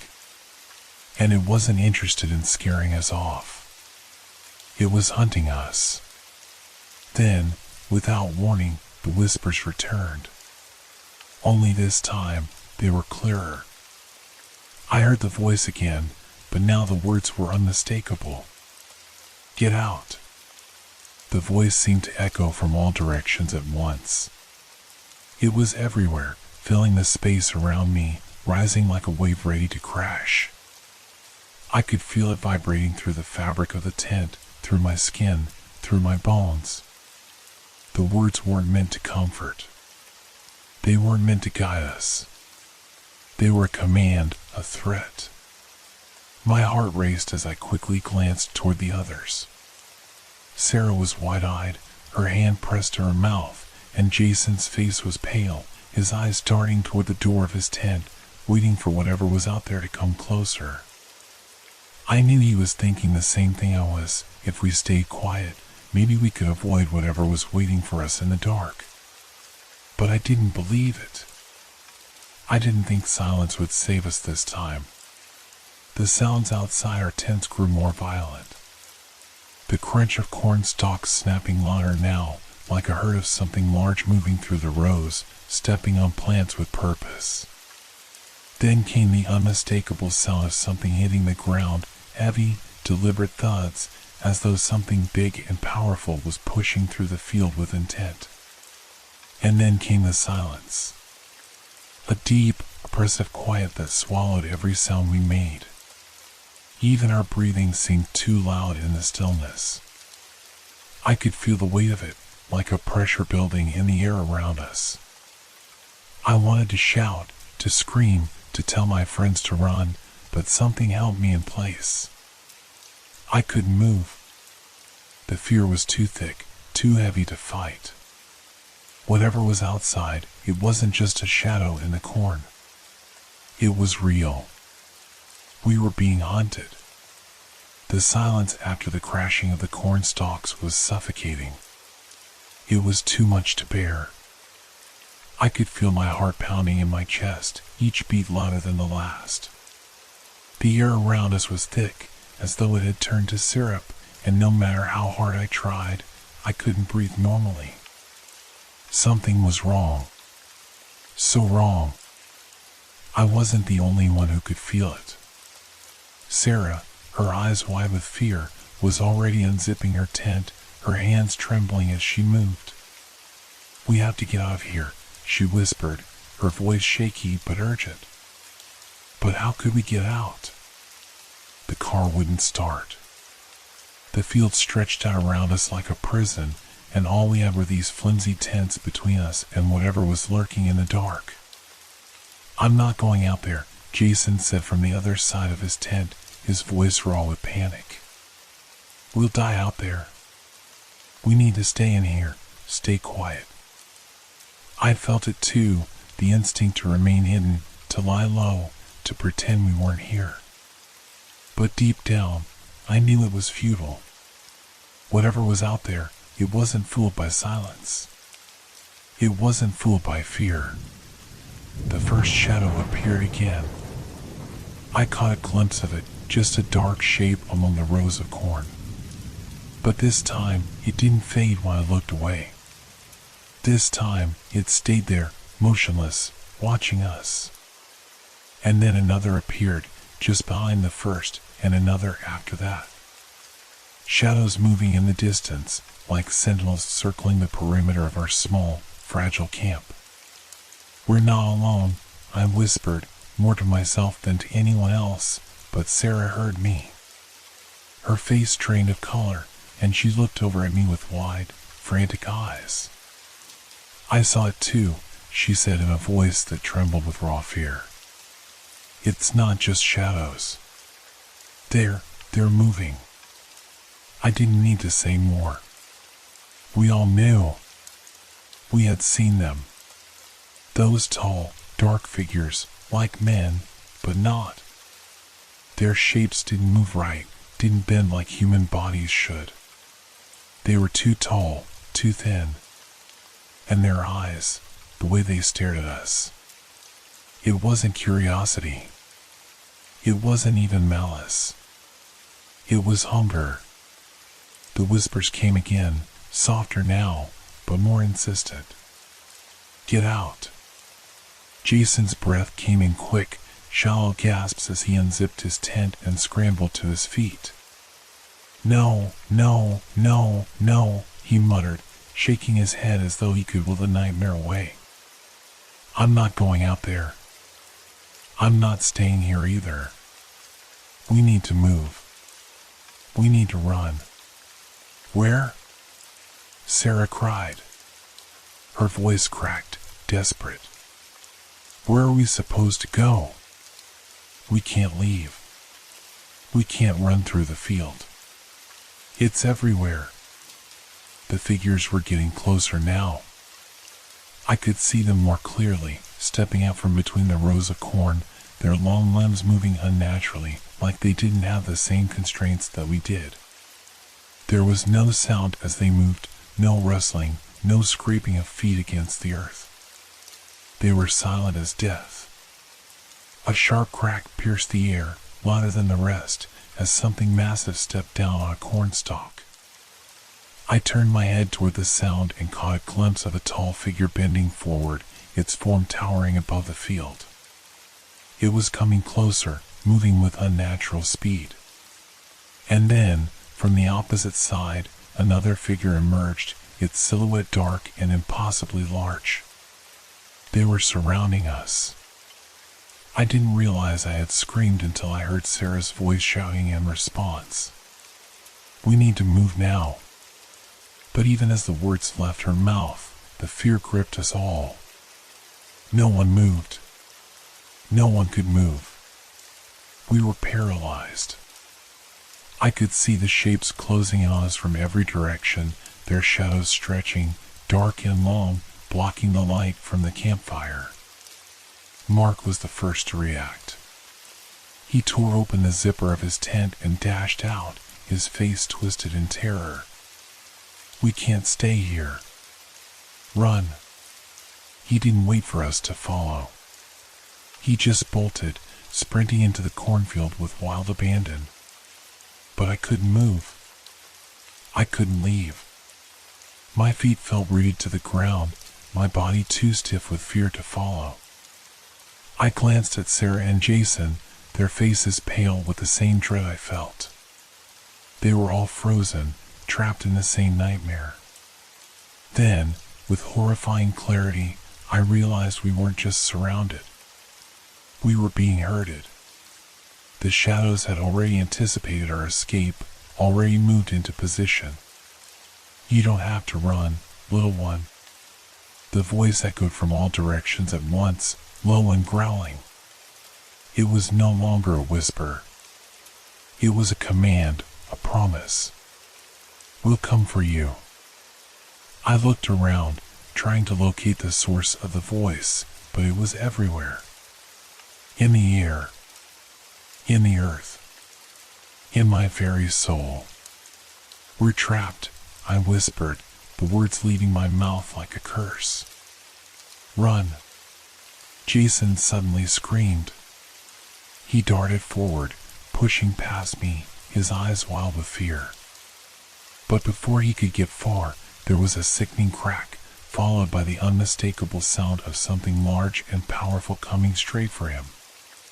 A shadow shot out of the darkness, its form barely perceptible as it moved with deadly precision, wrapping around Jason before he could scream.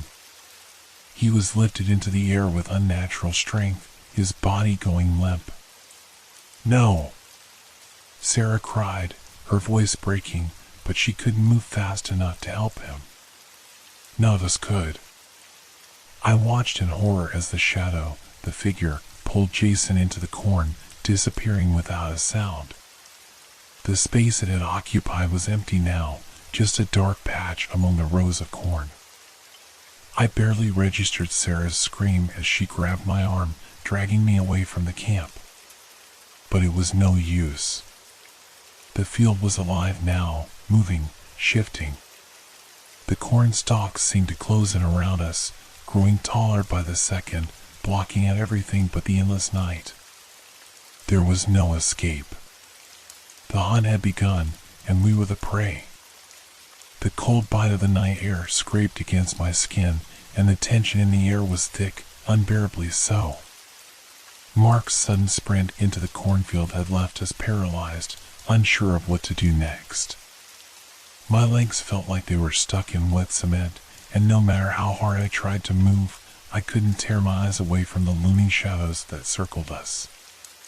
Mark was out there, running blindly through the corn, his footsteps barely audible above the rising wind. My heart hammered in my chest. Why did he have to go? Why didn't he listen? Why did any of us think we could handle this? "Mark!" I shouted, my voice breaking as I reached out a hand toward the shadows, as though I could pull him back with nothing but my fear. Sarah gripped my arm. "He's going to get himself killed," she whispered, her voice trembling. I could feel her heart racing too. We were all frozen in place, unable to move, waiting for something, anything, to break the paralysis of fear that had taken hold of us. Then came the sound. The unmistakable crack of something large breaking through the corn, the heavy rustling of the stalks as whatever was lurking in the field closed in on Mark. He was still running. I could see him through the gaps in the corn. His body moved with desperation, dodging between the rows, but he was no longer fast enough. The shadows moved faster, gliding over the earth like they were part of the darkness itself, stretching toward him. Suddenly, Mark stumbled, his foot catching on a root hidden beneath the dry leaves. He fell hard onto the ground with a loud thud, his body crashing into the earth, his breath escaping in a sharp gasp of pain. His flashlight flew from his hand, rolling across the dirt, sending a weak beam of light through the cornfield. The shadows were closing in.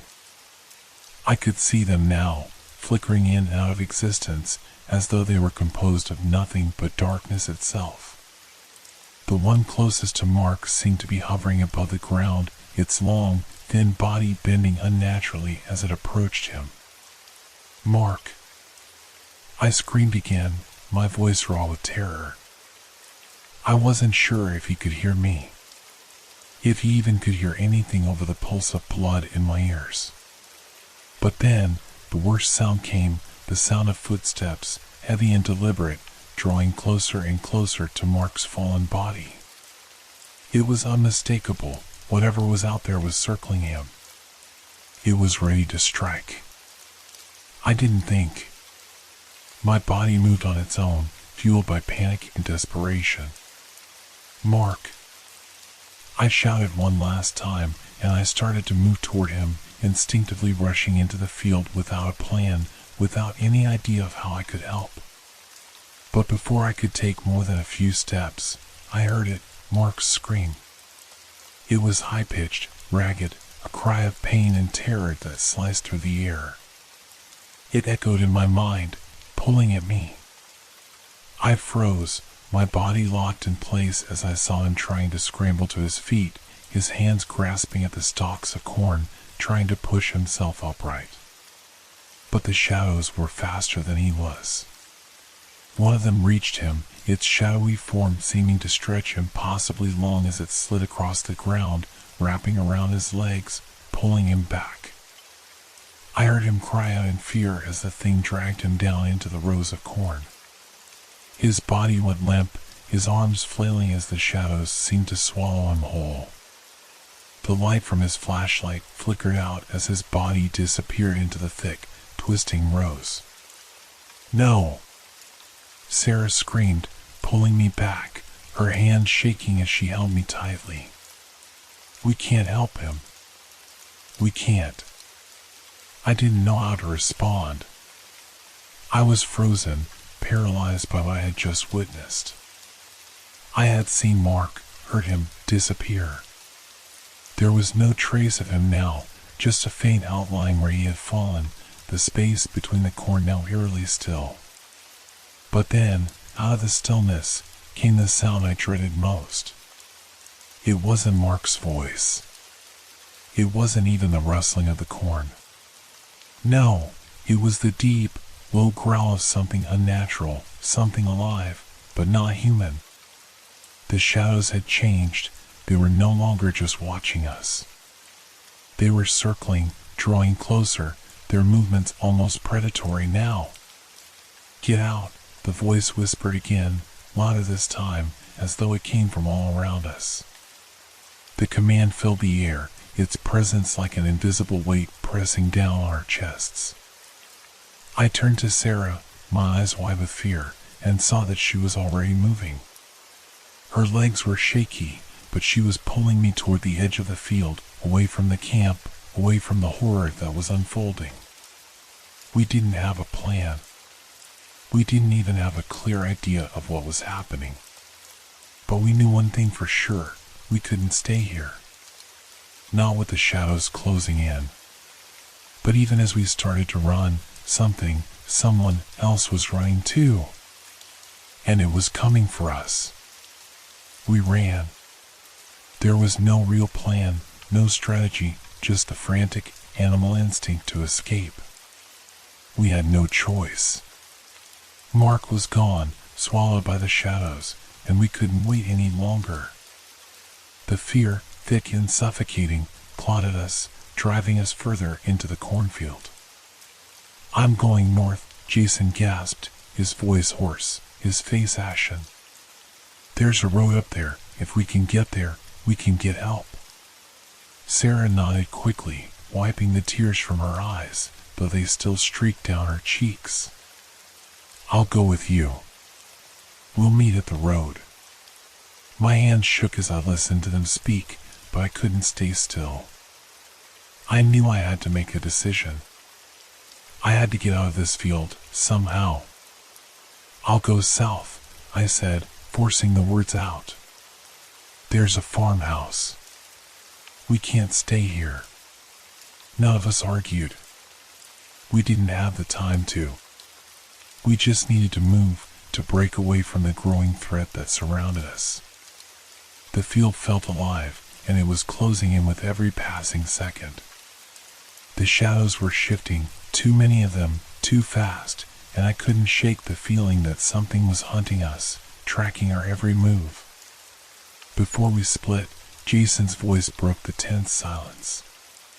"Don't look back. Whatever happens, don't look back." He said it like a command, like a warning, his eyes filled with the kind of desperation only a person facing certain death could know. We didn't argue.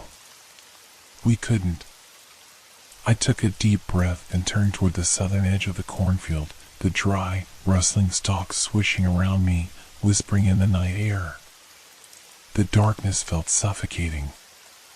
Every step I took, I expected something to lunge from the blackness, to drag me back into its depths. But I forced my feet to move, to keep walking, keep running. But it wasn't long before I realized something.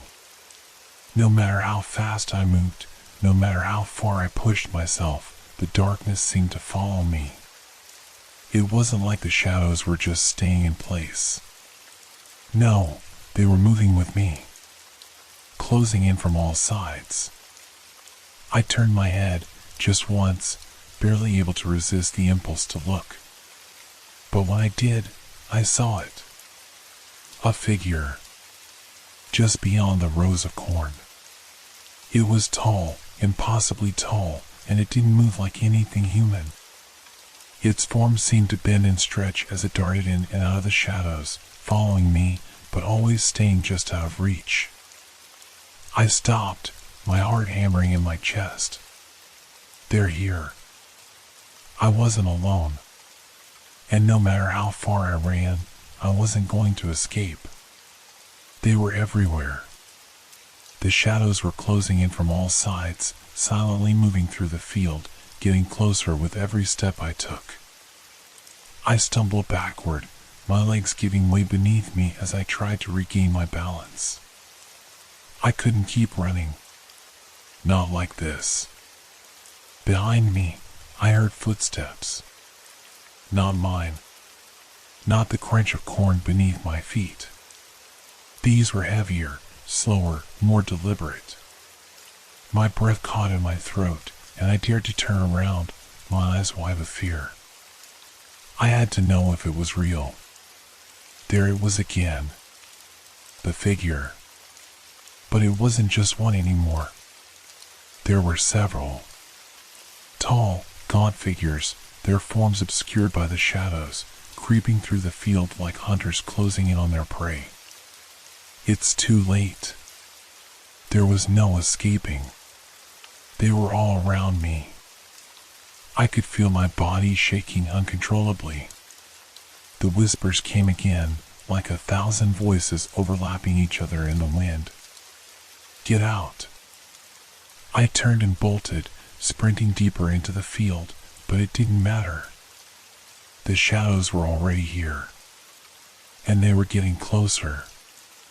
They were already here. I wasn't sure how long I ran, or if I was even heading in the right direction anymore.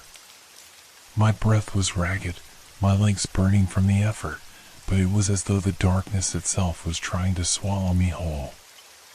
No matter how many steps I took, the field never seemed to end. The stalks of corn stretched endlessly into the night, and the figures never stopped following, growing ever closer. Help. I need help. I reached into my pocket, pulling out my phone, hoping against hope that I could get a signal. The screen lit up briefly before flickering and dying. The dead zone. Of course. We were in the middle of nowhere, surrounded by miles of farmland, far from any help. It was just us, alone, trapped in the field with whatever had come to claim us. The shadows were closer now. I could hear them moving behind me, soft, deliberate steps in the silence of the night. Every instinct screamed at me to keep running, but my body refused to obey. I was running on empty, my mind lost in the fog of fear. Then, out of the corner of my eye, I saw something, movement between the rows of corn. A light. A soft, faint glow. A figure standing in the distance, illuminated by the moonlight. I couldn't tell who it was, but they were moving toward me. It was one of my friends. Jason? I whispered hoarsely, my voice barely audible over the pounding of my heart. The figure stopped, and I froze. I couldn't make out their face, but I could see their outline, tall and thin, just like the shadows. And then, like a flicker of the darkness, they moved again, their body bending unnaturally as they stepped forward. I stepped back, my blood turning cold. This wasn't Jason. It wasn't anyone I knew. The figure reached out toward me with long, claw-like hands, and I turned and ran, faster than I had ever run before. But it was too late. The shadows had me. I ran until my legs felt like they might give out, until the world around me blurred into a haze of fear and exhaustion. The cornfield stretched on endlessly, the stalks towering above me, swaying in the cold wind that seemed to carry whispers, soft, insistent murmurs, all around me. The figure I had seen, that thing in the shadows, had disappeared into the darkness, but I knew it was still out there. Somewhere. Watching. Waiting. I stumbled through the rows of corn, barely able to keep my balance, my breath coming in ragged gasps. The isolation was suffocating.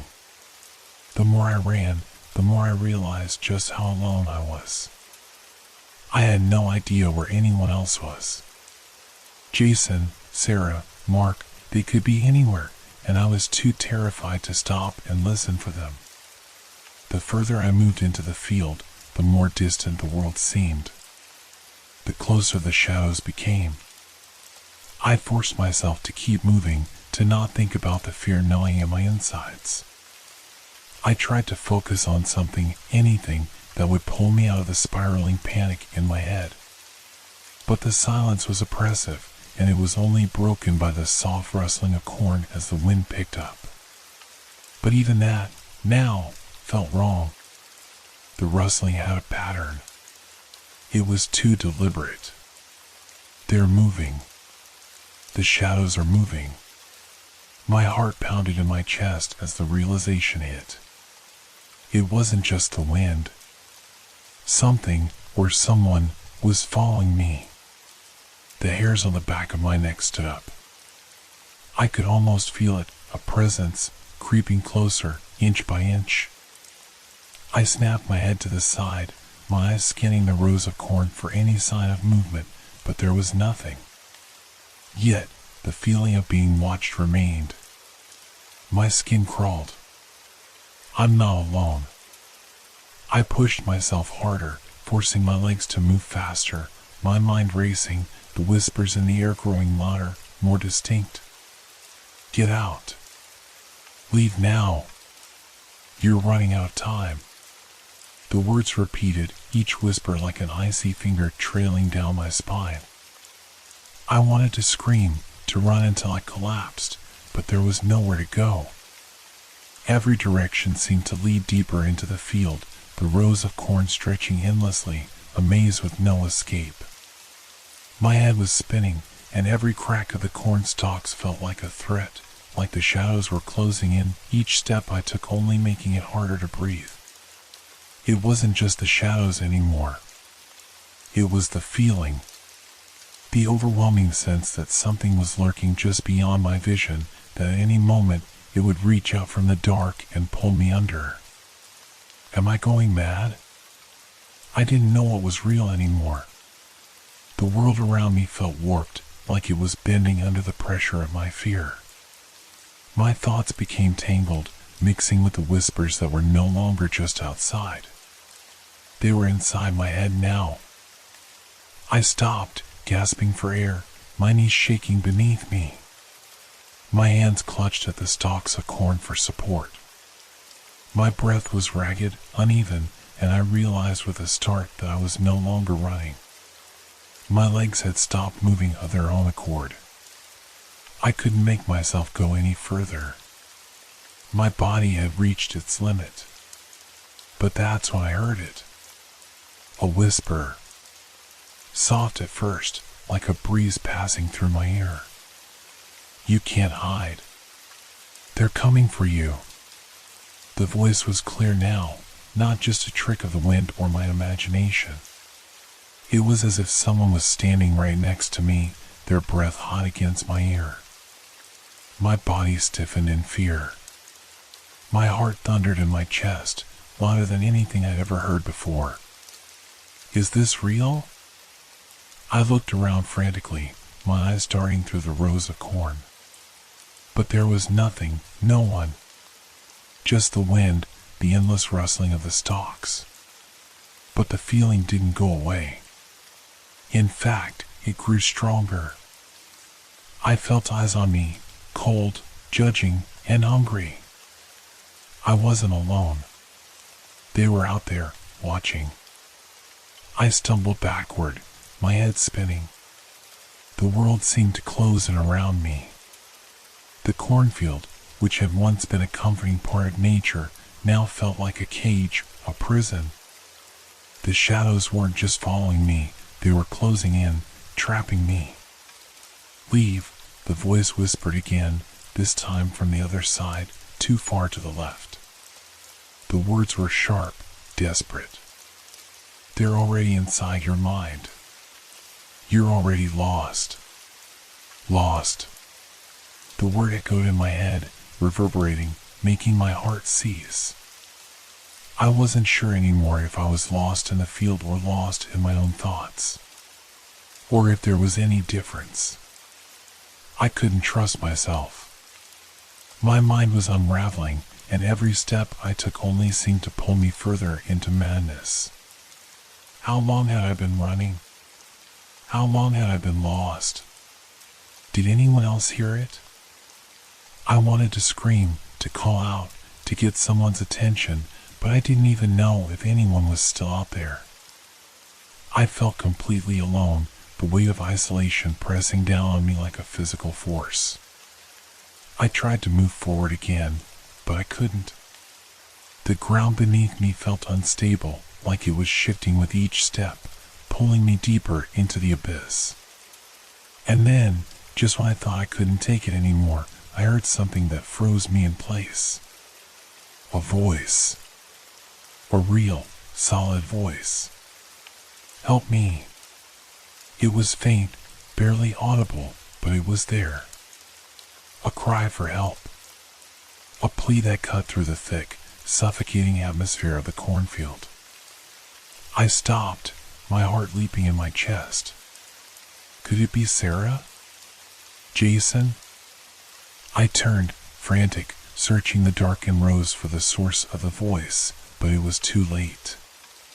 The whispering returned, louder now, like it was inside my head, surrounding me. You can't help them. You can't save anyone. You're too far gone. And that's when I knew. The voice I had heard, that wasn't real either. It was another trick, another game. The shadows had already taken control of my mind. I couldn't trust my own thoughts anymore. And the deeper I went into the field, the more I understood. There was no escape. I couldn't stop moving. The paranoia was eating at me, gnawing at my insides with every breath I took. My feet moved mechanically, the rhythmic crunch of dry corn beneath them a maddening reminder of the isolation I felt. The whispers in my mind never stopped, never relented, becoming more insistent with every passing moment. I felt like I was suffocating in my own thoughts, trapped in a world that was losing its meaning.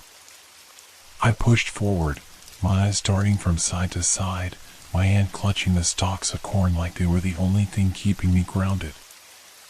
I had to find a way out. There had to be an exit, a break in the maze that would lead me to freedom. I didn't know where I was anymore, or how long I had been walking, but I had to keep going. That's when I saw it. At first, it didn't seem like much, just another tree. A long, crooked thing standing at the edge of the cornfield, its gnarled branches twisted like fingers reaching out from the dark. But something about it made me stop. Something about it made my blood run cold. I approached cautiously, the ground beneath me soft with damp earth. The tree loomed over me, its bark rough and textured, its twisted branches creating a canopy of shadows that seemed to whisper my name. But it wasn't the tree itself that caught my attention. It was what was carved into its trunk. At first, I thought it was just a mark, a scratch, or a scuff made by an animal. But as I stepped closer, I saw the shape more clearly. It was a symbol, intricate and strange, like nothing I had ever seen before. The lines were jagged, intersecting in ways that didn't make sense, almost like a map of something terrifying. My eyes traced the edges, and I felt a cold shiver crawl down my spine. The symbol wasn't random. It was deliberate. Someone had carved it with purpose. I reached out hesitantly, my fingers brushing the rough bark. There was something unsettling about it, something ancient and foreboding. The longer I stared at the symbol, the more a sense of dread gripped me, as though the tree itself was alive, watching, waiting for me to uncover its secret. Suddenly, I remembered the stories. The ones we had joked about earlier, the myths and legends that had circulated around the field. Something about the land being cursed. Something about people who had gone missing, lost to the shadows in the cornfield. Had they left this? Was this their warning?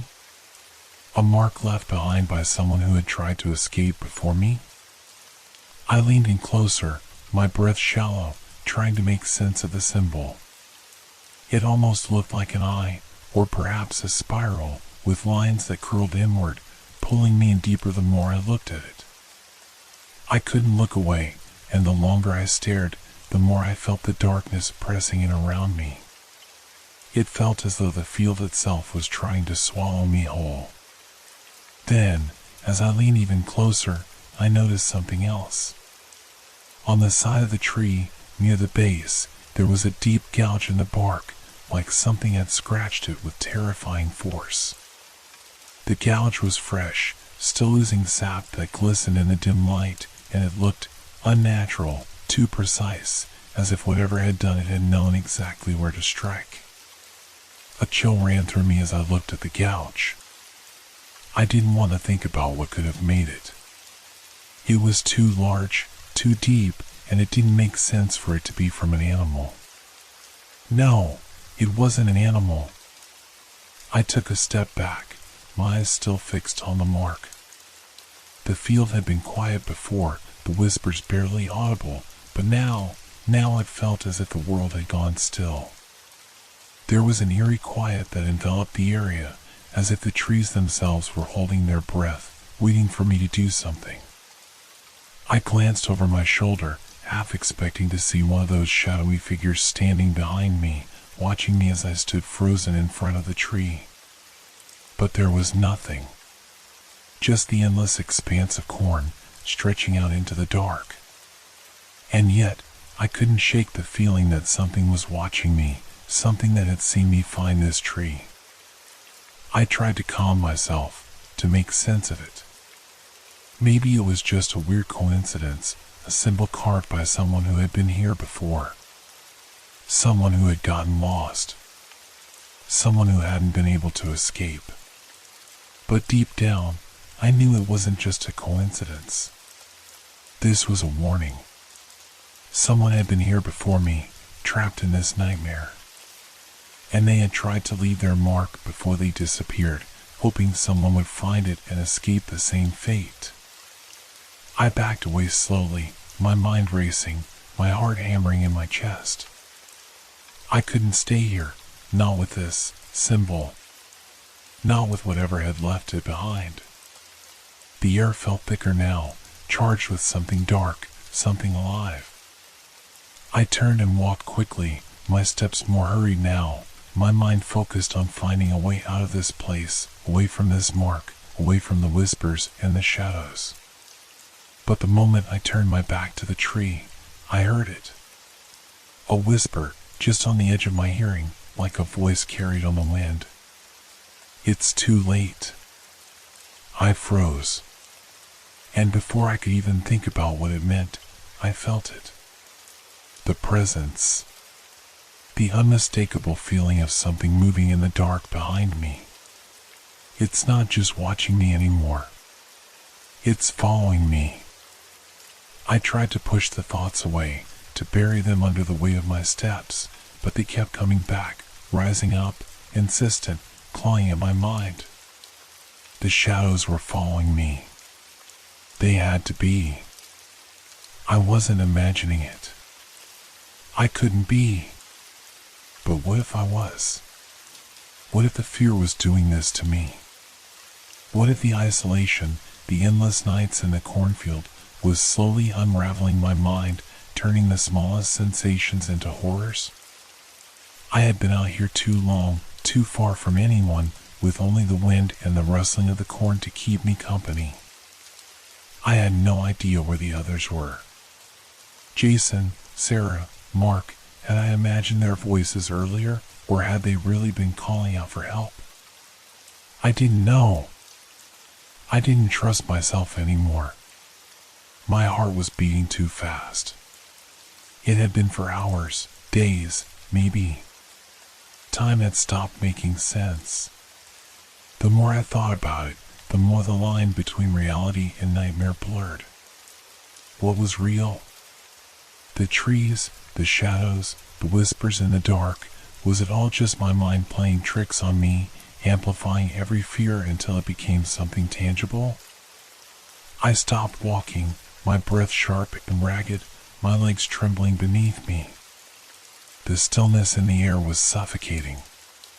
The shadows seemed to be stretching toward me, reaching with invisible fingers, pulling at my sanity.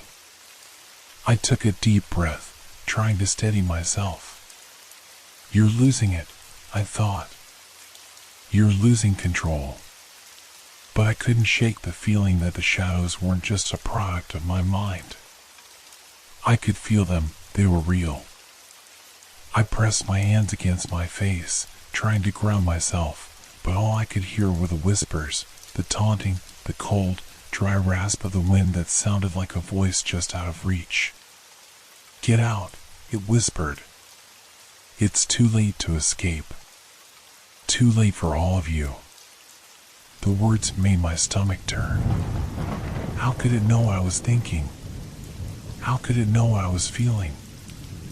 I stumbled backward, my eyes wide with terror, my thoughts spiraling out of control. How much longer can I keep running? The question echoed through my head, drowning out everything else. I had to get out. I had to find a way, but every direction seemed to lead back to the same endless maze of corn. I was alone. Completely alone. The whispers intensified, now more like voices, real voices. Some were distant, others close, so close I could almost hear the breath behind them. It was maddening. I couldn't distinguish where the voices ended and the wind began. Was it my mind playing tricks, or were the shadows really speaking to me? You can't escape, the voice hissed from the darkness. You never will. I spun around, my eyes darting across the field. There was nothing. Just the endless rows of corn and the growing shadows beneath them. The air was thick now, suffocating, and the world seemed to pulse with the rising tension. I pressed my hands to my ears, trying to block out the noise. I wanted to scream. I wanted to yell, to shout at whatever was out there. But the words stuck in my throat. The fear held me captive, tied me in place, and the only thing I could do was stand there and listen to the growing sound of my own panic. And then, I saw something. It was subtle at first, just a flicker of movement at the edge of my vision. But it wasn't my imagination. There, just past the rows of corn, a shadow shifted. It was darker than the night, too dark to be a part of the field, too defined to be a trick of the light. I froze. There was no sound, no rustling of the corn as it had been before. Just the stillness. And the shadow. I couldn't look away, even though every instinct in my body screamed at me to run, to get out of there, but my feet were stuck to the ground. It was like I couldn't move. The shadow grew, stretching, twisting, becoming more solid, more defined. It was tall, impossibly tall, with jagged, angular edges, like the form of a person, but not quite. The more I stared at it, the more I realized it wasn't just a shadow. It was alive. My breath caught in my throat as the figure shifted, taking a step closer, its presence growing heavier with each passing second. I couldn't see its face, but I could feel it looking at me, studying me, judging me. I wanted to look away, but I couldn't. The pull was too strong. It was like I was being drawn in by something far more terrifying than any physical threat. Was it real? The question stabbed at my mind, but the answer didn't come. I didn't know anymore. I didn't know what was real or if it even mattered. Was it the fear driving me to madness? Or had I crossed into something far darker? The shadow stepped forward again, and with that movement, something inside me snapped. I turned and ran, my legs carrying me forward with no destination in mind. I was lost in the maze of corn once again, but this time it didn't feel like a field. It felt like a trap. A cage. I could hear the footsteps behind me now, crunching, rustling, growing closer. My pulse pounded in my ears, my lungs burning with every breath. I didn't know how long I had been running, but it didn't matter. I could feel them closing in. The shadows. The voices. The whispers. They were all around me now, and I couldn't escape. Was it too late? Had I already lost my mind? Had I already been swallowed up by the madness? The answer didn't matter. All that mattered now was survival. It felt like the end. Every corner of the field had become a nightmare. Every shadow, every whisper, every flicker of movement sent my mind into a frenzy. We were trapped. Alone in a place where reality had become so twisted, so alien, that even the simplest actions felt impossible. And yet, despite all the terror, Sarah had made a decision. She had always been the strong one, the one who wouldn't back down in the face of danger. But even I could see the change in her, the way her eyes had grown hollow, the way her voice trembled when she spoke.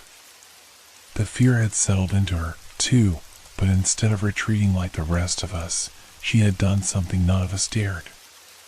She decided to confront it. I had begged her not to go.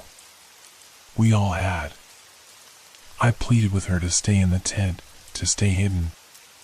We had already seen enough, heard enough, to know that whatever was out there wasn't just some illusion, some figment of our overactive imaginations. There was something in the cornfield, something that was hunting us. But Sarah was different. She wanted to see it, to face it head on, to somehow break free of the fear that had bound us all. In that moment, I had no idea whether she was brave or foolish.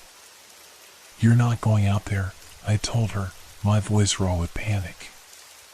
"You can't. It's not real, Sarah. It's not real." But she didn't listen. She stepped outside, a determined look on her face. I watched as she walked toward the corn, the stalks towering above her. I wanted to scream, to pull her back, but I was frozen, unable to move. "I'll be fine," she had said, her voice shaky but firm. "You just wait here. I'll make sure it's safe." None of us believed her. Not really. But she was already gone by the time we had gathered our thoughts. She walked deeper into the field, disappearing into the maze of corn. For a moment, there was only silence. The same suffocating silence that had followed us since we first arrived. The air was thick with tension, every sound amplified, the crack of a twig breaking beneath her feet, the rustle of the corn stalks as they swayed in the wind. Then came the scream.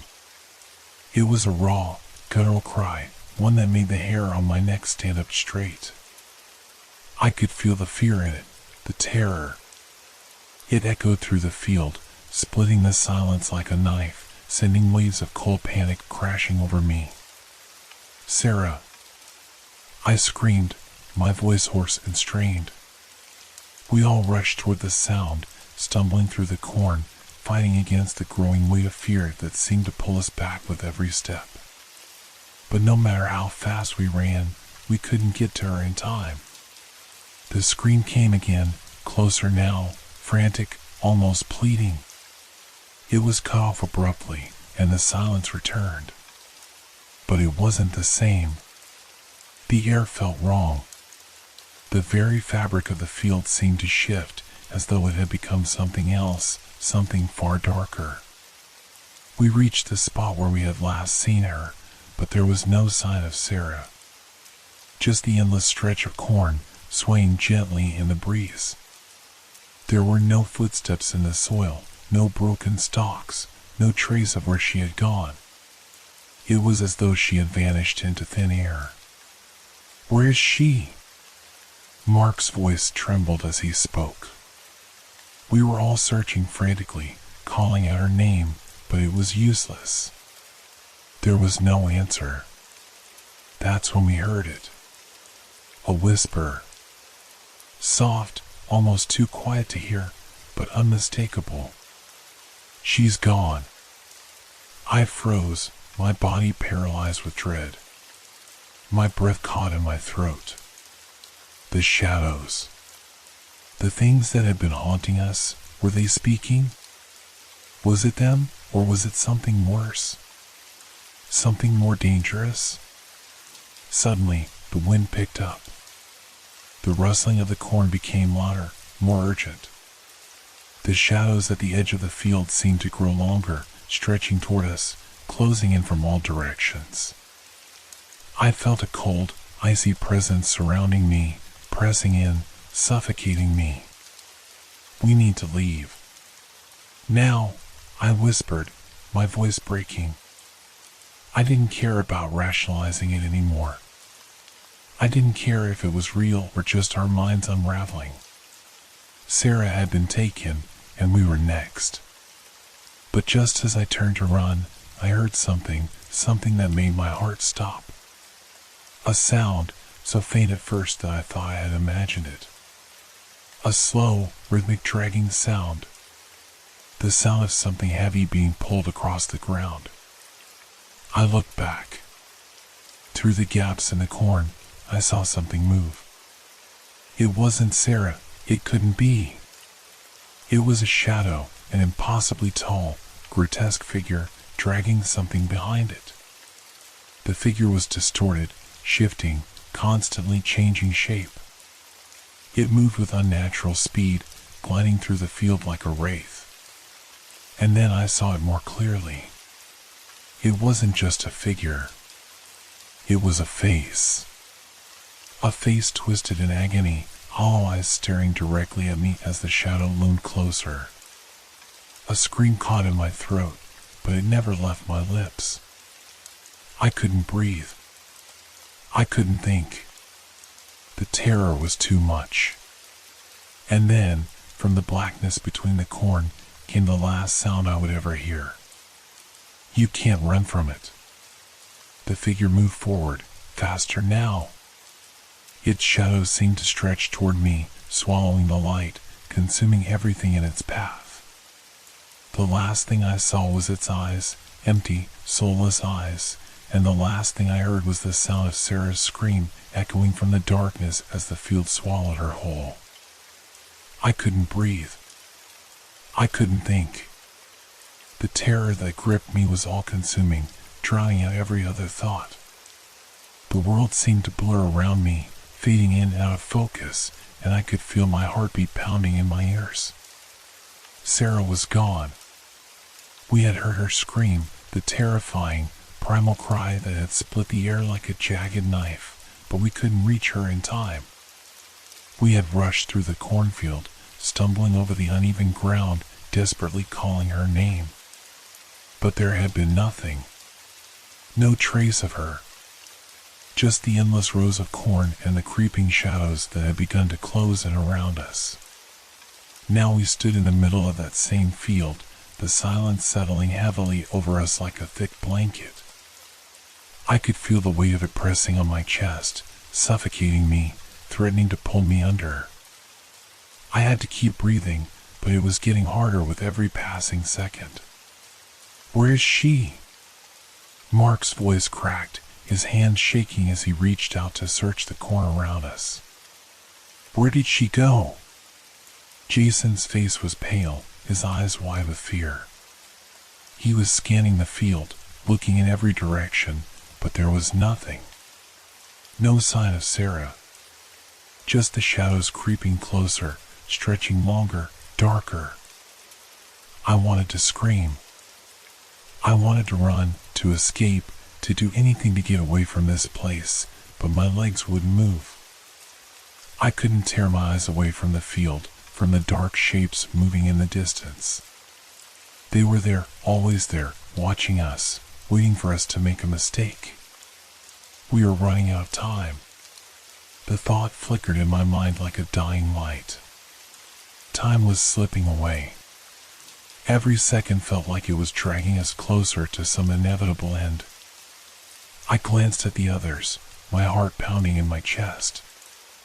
We were alone. Completely alone. And Sarah, she was gone. Taken by the shadows, or worse, swallowed by whatever had been lurking in the field. We didn't know what happened to her, but we knew one thing for sure: we couldn't stay here. Not any longer. Jason grabbed my arm, his grip tight, pulling me out of my daze. We need to go. Now. I nodded, not trusting myself to speak. My throat felt like it was closing up, suffocating me with the weight of everything we had seen, everything we had experienced. The shadows were closing in around us faster now. The air felt heavier, thick with an almost tangible presence, as if the world itself were holding its breath, waiting for something terrible to happen. We didn't have time to think. We didn't have time to figure out what to do next. The shadows, whatever they were drawing closer, and every step we took seemed to make them move faster. I looked over at Mark, who was still standing at the edge of the field, staring into the darkness with wide eyes. He hadn't moved. He hadn't said anything since Sarah was taken. I could see the terror in his eyes, the hollow look of someone who knew they were running out of options. "We have to go," I said again, more forcefully this time, my voice shaking with panic. "We have to get out of here. Now." Mark didn't respond. He was too lost in his own fear, too paralyzed by the terror of what had just happened. It was as though he couldn't accept it, couldn't believe that Sarah was gone, that the shadows were real, and that we were all just one step away from being swallowed by them, too. I grabbed his shoulder, shaking him hard, trying to snap him out of it. "Mark," I said, my voice desperate. "Please.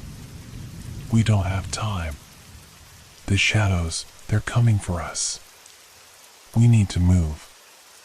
We need to get out before it's too late, asterisk." His eyes flickered, and I could see the struggle within him. He was torn between staying in the place where he had last seen Sarah and the overwhelming urge to escape, to survive. But in the end, he nodded. It was a reluctant movement, a slow, defeated gesture, but it was enough. We had to go. Together, we turned and started running, pushing our way through the dense stalks of corn. But the field had become a labyrinth, every turn, every path we tried leading us deeper into its darkness. I couldn't see anything but the blackness ahead and the shadows stretching out from the corners of my vision. It wasn't just the physical shadows of the cornfield anymore. It was something else, something far darker, far more terrifying. I could hear them now, the whispers. Not from just one direction, but from all around us. They were everywhere. The wind, the rustling of the corn, it was all part of it. I couldn't escape the sound, couldn't escape the feeling of being watched, of being hunted. And then, in the distance, I saw it. A shape. A figure standing tall against the darkening sky. It was one of them. A shadow. A thing that should not be, something that moved without a body, without form, but still was there, watching us. I stopped dead in my tracks, the breath leaving my lungs. The others didn't notice at first, but when they turned to see why I had stopped, they froze too. There, in the distance, more shapes were emerging. More figures, tall and dark, stretching up like nightmares made real. The shadows were moving toward us. "Go," I gasped. "We have to move. Now." But it was already too late. The ground beneath our feet seemed to shift, to bend and twist, as if the very earth was alive, pulling us into its depths. The figures were closer now, looming over us, their outlines sharp and unnatural, their eyes gleaming with hunger. The fear was overwhelming, a tidal wave crashing over me, suffocating me with its weight. We were running out of time. And no matter how fast we ran, no matter how hard we fought, we could feel it. The shadows were closing in, and there was no way out. The air was suffocating. The shadows had closed in around us, thickening like a fog, distorting everything. Each breath felt like I was swallowing ash, my chest heavy and tight. The figures moved like a blur, their shapes indistinct but unmistakably present. The cornfield, once just an expanse of green under the warm Nebraska sun, had transformed into a prison, a labyrinth of fear that seemed to bend and warp with every step we took. I had no idea how long we had been running. Time had lost all meaning here. My body ached from the strain, my legs burning with every step, but the fear kept me moving. There was no choice. There was no stopping. The whispers had not ceased. They were all around us now, a constant, maddening presence that gnawed at the edges of my sanity. The voices came from everywhere, sometimes distant, sometimes close, but always just out of reach. I could hear my name, my friends' names, being called out, but I knew better than to trust them. The shadows were toying with us. But amidst the terror, something strange began to happen. My mind, clouded by fear and adrenaline, began to clear. It was like a veil had lifted, and the pieces of a long-forgotten story started to fall into place, like fragments of a puzzle I had never realized I was trying to solve. This place, this cursed field, was no ordinary piece of land. The realization came to me in fragments, memories, whispers of stories long past, details from books I have read but never truly understood. The field wasn't just a field. It wasn't just a patch of earth that we had stumbled upon. It was something ancient. Something bound to this land, to the very soil beneath our feet. I had heard the local legends before, dismissing them as superstitions. People spoke of the Nebraska cornfields, how they could be dangerous, how the land seemed to hold a certain presence. Farmers had long avoided certain areas, saying the soil was wrong. But I hadn't taken it seriously. Who would? It all sounded so ridiculous. But as I ran through the field, the shadows circling us, something deep within me clicked. It wasn't just ghosts. It wasn't just spirits of the past. These shadows, these things that had been hunting us, were tied to the very land itself. They were not wandering souls, trapped by some earthly misfortune. No. They were part of the field, bound to it by something older than time, something far darker than I could comprehend. I could almost feel the pulse of the land beneath me, a heavy, malevolent thrum. The shadows weren't just following us, they were feeding on our fear. They were the land's hunger, its eternal torment. They were the cursed remnants of those who had wandered too far, too deep, and had been absorbed by the earth itself. The realization struck me with a cold, sickening clarity. The souls of those who had disappeared in this field, Sarah included, hadn't just been lost. They had been claimed. The field didn't just trap the living in its maze. It consumed them. It took them, absorbing them into the very fabric of the earth. This wasn't a normal place. It was a place where the dead and the living merged, where the line between reality and nightmare was blurred beyond recognition. As if to reinforce the revelation, the field seemed to shift around me. The corn stalks rattled as though they were alive, their brittle leaves scratching at my skin. The shadows were growing stronger now, their forms becoming clearer, their movements more deliberate. They were coming for us, pulling us closer into their world. The whispers intensified, growing louder. It was as if the land itself was speaking to me, trying to convey its history, its curse, and its eternal hunger. They were the field, I realized. The field was them. The shadows were the lost, the taken. And now, we were part of that history. We were becoming part of the land. I stumbled to a stop, my legs shaking beneath me as I tried to steady my breath. My hands were clammy, cold with the sweat of fear, but I couldn't stop myself from understanding. The truth had sunk in deep, wrapping its tendrils around my thoughts. There was no escaping the field. No running. No way out. It had us. All of us. And just as the weight of that understanding pressed down on me, I heard it. A voice. It was faint at first, a whispering crackle of words carried on the wind. But as it grew louder, I realized it wasn't coming from just one direction. It was coming from all around us, echoing through the very soil beneath my feet. The voice was ancient, old beyond measure, carrying a sense of timelessness that made my skin crawl. You were warned. It wasn't a voice from a person. It was something deeper, something older.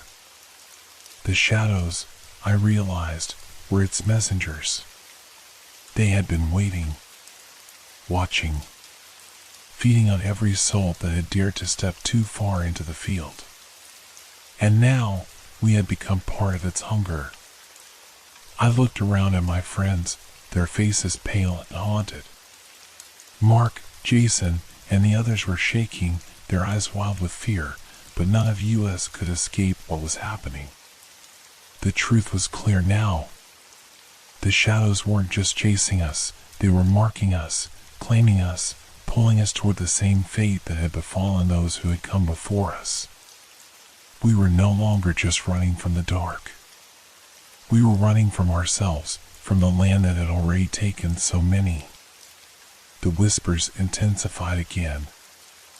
I could hear the land itself laughing, mocking us for thinking we could ever escape its pull. There was no escape. The realization hit me like a cold wave, crashing over my entire body. There was no escape. Not without paying the price. The whispers were louder now, reverberating through the very earth beneath my feet. The shadows, once distant and vague, had gathered around us, their presence growing stronger with every passing second.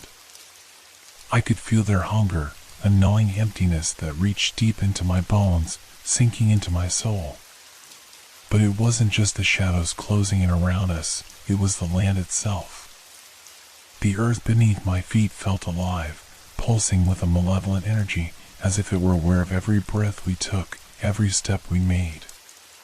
And the more I understood, the more I realized that there was no way out unless we were willing to give up something precious.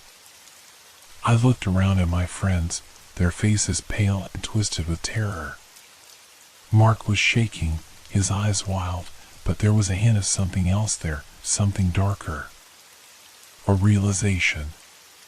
Jason stood a few feet away, muttering to himself, his hands clenched into fists as if trying to hold on to some semblance of control. We had all sensed it. The air had shifted. The land had changed. We weren't just trapped in a cornfield anymore. We were part of it. We had become part of the cursed land's twisted, endless cycle of fear and hunger. And the field, whatever dark force controlled it, wasn't going to let us leave. I opened my mouth, the words barely a whisper. We have to give something. Mark's eyes snapped to me, his face twisting with confusion and horror. What do you mean? I couldn't look away from the shadows that now surrounded us, their dark shapes looming over the corn, watching, waiting, hunting. We're not getting out without paying the price. The field, it wants something. It always does. Jason's eyes widened with realization. A sacrifice? I nodded grimly. The thought made my stomach churn, but the truth was undeniable. This field had taken people before, and those who had wandered too deep, too far into the land's grasp, they hadn't just been lost. They had been taken in exchange for something. The field fed on fear, on loss, on whatever it could steal from those who dared to enter its domain. The shadows, I whispered, they're part of the land. They're agents, the ones who take the price. They're watching us, waiting for us to choose.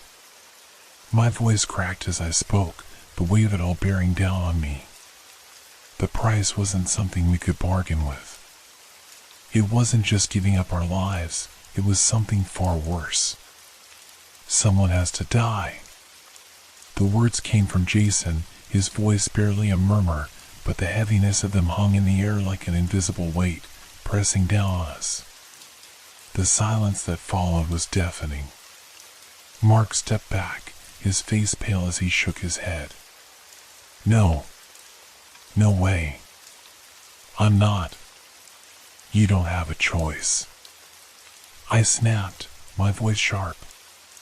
None of us do. The shadows were closing in again.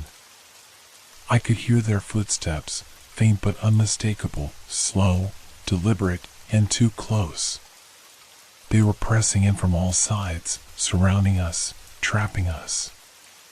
And no matter how fast we ran, how hard we fought, the land was not going to let us leave unless we gave it something, someone valuable. And it would not stop until we did. I felt a chill crawl up my spine, something deep and primal, a cold dread that seeped into my very soul. The realization hit me, one of us had to die. The field demanded it. And the others knew it too. We were all standing on the edge of the same terrifying truth. None of us would leave unless we gave up something that mattered. Mark's voice was a tremor, full of fear. I won't let you take anyone. We can find another way. We can. There is no other way, I interrupted, my voice low, but full of a bitter certainty. We are the price. We always were. I could see the fear in their eyes. The terror was palpable, choking all of us, but there was something else too, something darker, more desperate. We were all thinking it, even if we didn't want to admit it. None of us wanted to be the one to give up someone else. None of us wanted to be the one who sacrificed. But I knew deep down, I was already making the choice. The field had its claim on us. It was never going to let go. And the more I looked around at my friends, the more I realized that there was only one way out. One of us had to be offered up. There was no escape without it.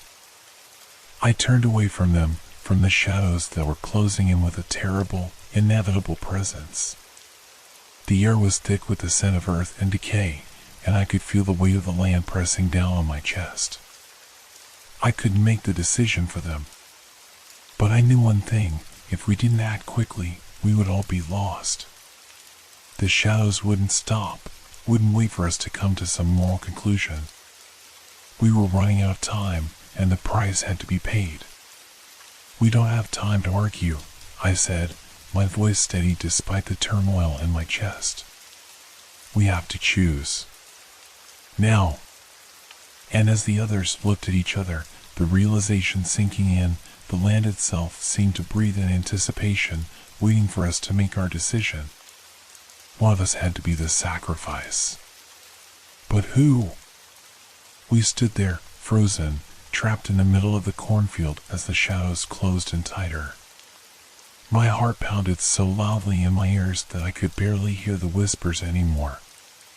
But the presence of the land, of whatever haunted this place, was inescapable. The air was thick with its weight, heavy with an ancient hunger that threatened to consume us all. And then, suddenly, there was a movement. I wasn't sure if it was real or just another trick of the mind, but a figure appeared at the edge of the cornfield, barely visible in the shifting darkness. For a moment, I thought it was just another shadow, one of the things stalking us. But this one was different. It didn't move like the others, slow and predatory. This one moved with purpose, with a steady, deliberate gait, stepping cautiously into the clearing. I froze. My breath caught in my throat. What was that? The figure stepped closer, emerging from the shadows, and I saw him clearly for the first time. A man, weathered by time and experience. His clothes were old, worn, but sturdy, like something you'd expect a farmer to wear. His face was grizzled, his hair long and unkempt, and his eyes, though tired, were sharp, focused. For a moment, we just stared at each other, the distance between us filled with a tension so thick it felt like the earth itself was holding its breath. Then, he spoke, his voice rough and low, carrying an authority that sent a chill down my spine. "You shouldn't be here," he said, his eyes scanning the group of us. "None of you should." I took a hesitant step forward, heart hammering in my chest. "Who are you?" I asked, trying to keep my voice steady, though the fear made it quiver. The man didn't answer immediately. Instead, his gaze flicked to the shadows that lurked just beyond the clearing, and I could see the recognition in his eyes. The fear was there, too, but it was an old fear, one he'd lived with for years, maybe even decades. "This field," he said, shaking his head, his voice taking on a grim tone. "It's not like any other land. It's cursed, you see. Always has been." I felt my stomach drop. Cursed? My mind struggled to process the idea. "What do you mean? What's happening to us?" He took another step closer, his face drawn in sorrow. "The shadows you're seeing, they're not just figments of your imagination. They're the spirits of the lost. The ones who wandered too far, too deep into this place and were claimed by it. The field doesn't just trap the living, it traps their souls, binds them to the land, and forces them to become part of its hunger." My heart skipped a beat. The land was alive? It wasn't just a field of corn, it was a living, breathing entity with the power to claim those who crossed its path. I could see the fear in my friend's eyes as the man's words sank in, but it wasn't just fear that had settled in my chest now. It was understanding. A deep, primal understanding of the dark truth. This was no random curse, it was ancient. Something tied to the land itself, a malevolent force that had existed long before any of us had even been born. "How do you know all this?" Mark asked, his voice shaky but desperate for answers. "What is this place? Why is it?" He couldn't finish his question, the horror of it choking him.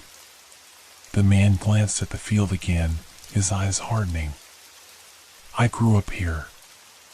My family, my ancestors, we've always known. People have always known. It's why they stay away from this place. But there are always fools who wander in, thinking they can ignore the old stories, thinking it's just superstition. And then, they vanish." He stopped there, his eyes darkening as the weight of the past seemed to settle over him. It was clear that he wasn't speaking just out of knowledge, he had lived it. He had witnessed this terror firsthand, and I could see that it had broken him in ways I couldn't fully understand. "I've seen it before," he continued, his voice softer now. "People who think they can make it out, but the land doesn't let them go. It keeps them, traps them. And in the end, you either give up someone, or it takes all of you." The realization hit me like a punch to the gut. It would take us all. So what are we supposed to do? Jason's voice cracked, his fear raw and uncontrollable. "How do we get out?" The man didn't answer right away, his gaze moving from person to person as if weighing his next words. Finally, he spoke, his voice quiet but resolute. "You need to leave," he said, his voice steady now, as though he had long since accepted the gravity of his own warning. "But to leave, you'll have to make a choice. One of you will need to be offered." His words hung in the air like a death sentence, and for a moment, no one dared speak. It was like time had stopped, everything was still, the shadows in the cornfield momentarily forgotten. "Offered?" Mark whispered, his voice trembling. The man nodded gravely. "That's the price. It's not just about the land claiming you, it's about giving something up. The shadows? They're the ones who collect. They're the ones who decide. But unless someone, one of you, makes the sacrifice willingly, none of you will leave. The land will keep you.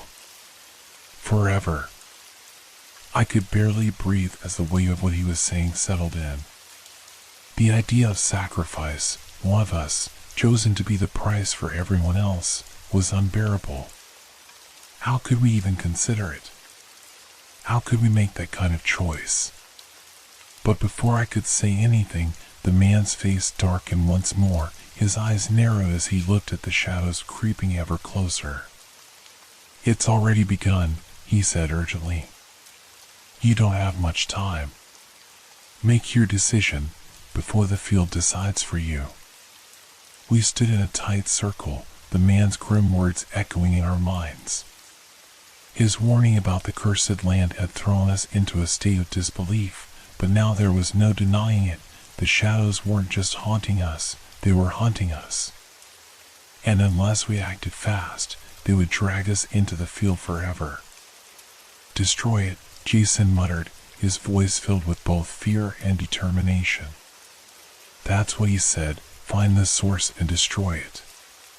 It sounded impossible. How were we supposed to find the source of something as vast and insidious as these shadows? The cornfield stretched on for what seemed like miles, an endless sea of stalks that hid whatever dark force was at its core. But we had no choice. I could feel the tension tightening in my chest as I looked at my friends. They were all exhausted, pale, and scared, but the desperation in their eyes was undeniable. We couldn't just sit here and wait to be taken. We had to do something.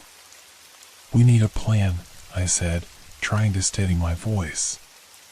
"We need to find the heart of the curse, where it all started. If we destroy whatever controls the shadows, maybe we can break free."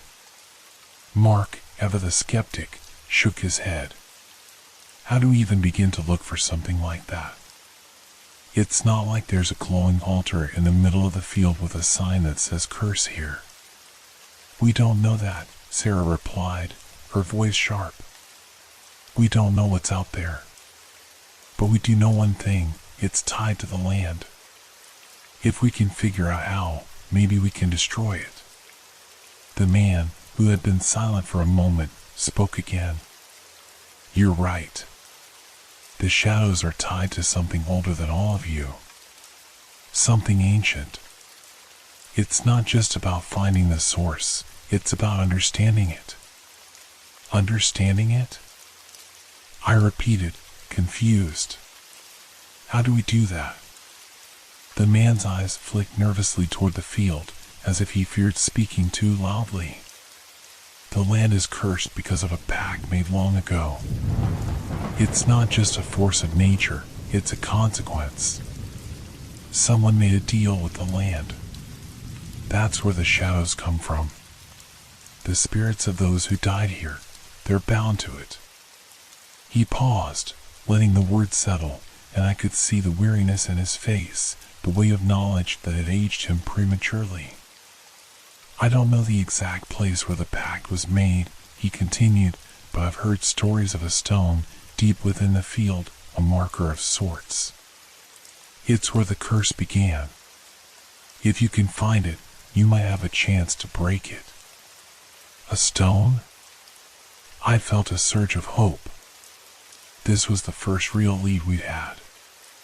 Where is it? Mark asked urgently. The man's eyes darkened. I don't know. No one does. But there are signs. You'll know when you're close.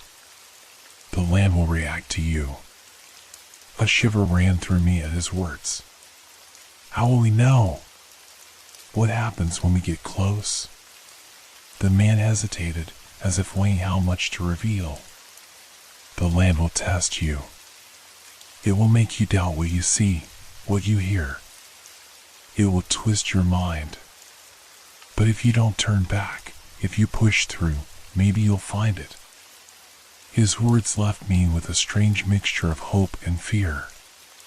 We had a plan now, but it wasn't going to be easy. It was a long shot, and we didn't even know where to start. But it was the only chance we had. We don't have much time, I said, trying to focus. If we're going to do this, we need to stick together. No matter what happens, we don't separate. Jason nodded. Right. We find this stone, we destroy it, and we get out of here. And if we can't? Mark asked, his voice hoarse. The fear was there, but it was the kind of fear that came from knowing there was no turning back now. I met his gaze. Then we die here. We don't have a choice anymore. The man took a step back, his face growing even more somber. You're right. But remember this, if the shadows want you, they will take you. They don't care how strong you are. The only thing that matters is breaking the curse. That's your only hope. We didn't speak again. There was nothing left to say. The plan was set, even though it felt like we were marching into the jaws of some horrible, unknowable fate. But it was our only shot.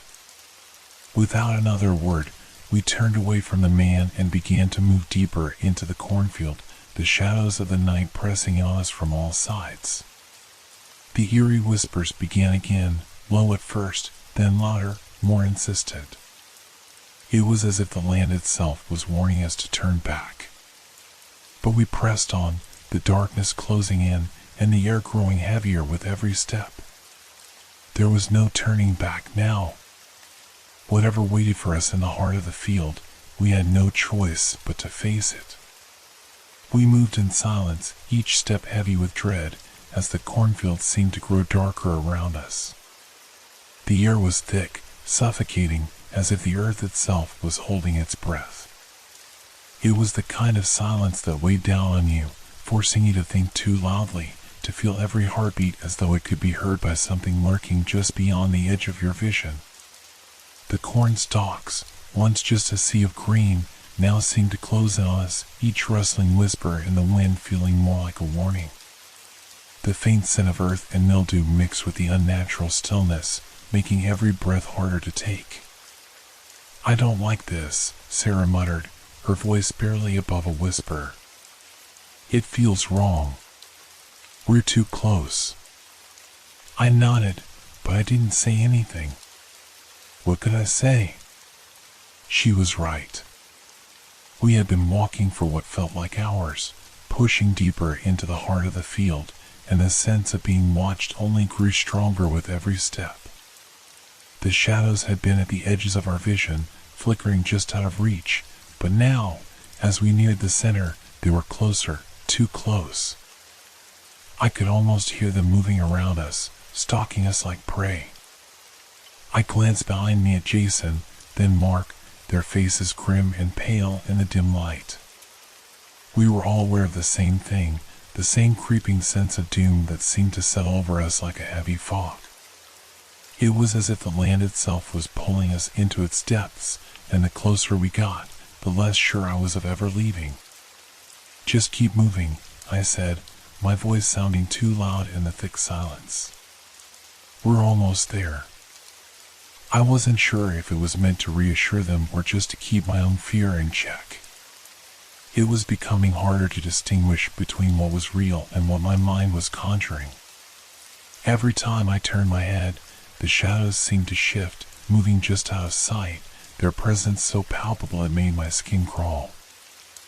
I had no idea how much further we had to go, but I knew we couldn't stop. A gust of wind swept through the field, the corn rustling wildly for a moment before falling silent again. I froze, my heart pounding. The shadows seemed to respond to it, swirling around us, like a wave rolling in from the ocean. "We're close," Mark said, his voice low and strained. He wiped his brow, sweat mixing with the dirt and grime that had accumulated there. "I can feel it." "Don't jinx us," Jason muttered, his eyes darting nervously. I couldn't argue with them. I could feel it too, the thick, unnatural air around us, the sense that something was about to happen, something that would change everything. The further we went, the more the field seemed to close in, as though it was trying to keep us trapped inside. It was suffocating, oppressive. I wanted to scream, to break free, but there was nowhere to go. Suddenly, the ground beneath us shifted. The earth seemed to tremble, just slightly, but enough to make us all stop and look around, wide-eyed and alert. "What was that?" Sarah whispered, her voice shaking. "I don't know," I said, scanning the horizon. "Stay close." We moved forward, but now I could see it, barely. A faint outline, rising from the ground, a dark shape ahead of us in the center of the field.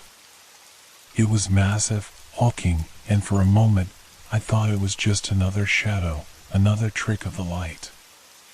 But it wasn't. It was a stone. A huge, ancient stone, partially buried beneath the earth, covered in strange, jagged markings that seemed to pulse with an eerie light. My stomach tightened as I realized that this was the source, the heart of the curse. "We found it," Jason said, his voice a mixture of awe and fear. "But what now?" I swallowed hard, my throat dry. We had reached it, but now I felt more uncertain than ever. There was no turning back. The stone wasn't just a relic, it was alive, a part of the land, a marker that held the curse in place. And it wasn't just a stone. It was the key to everything, the reason the shadows existed, the reason we were trapped. "We destroy it," I said, my voice hollow with finality.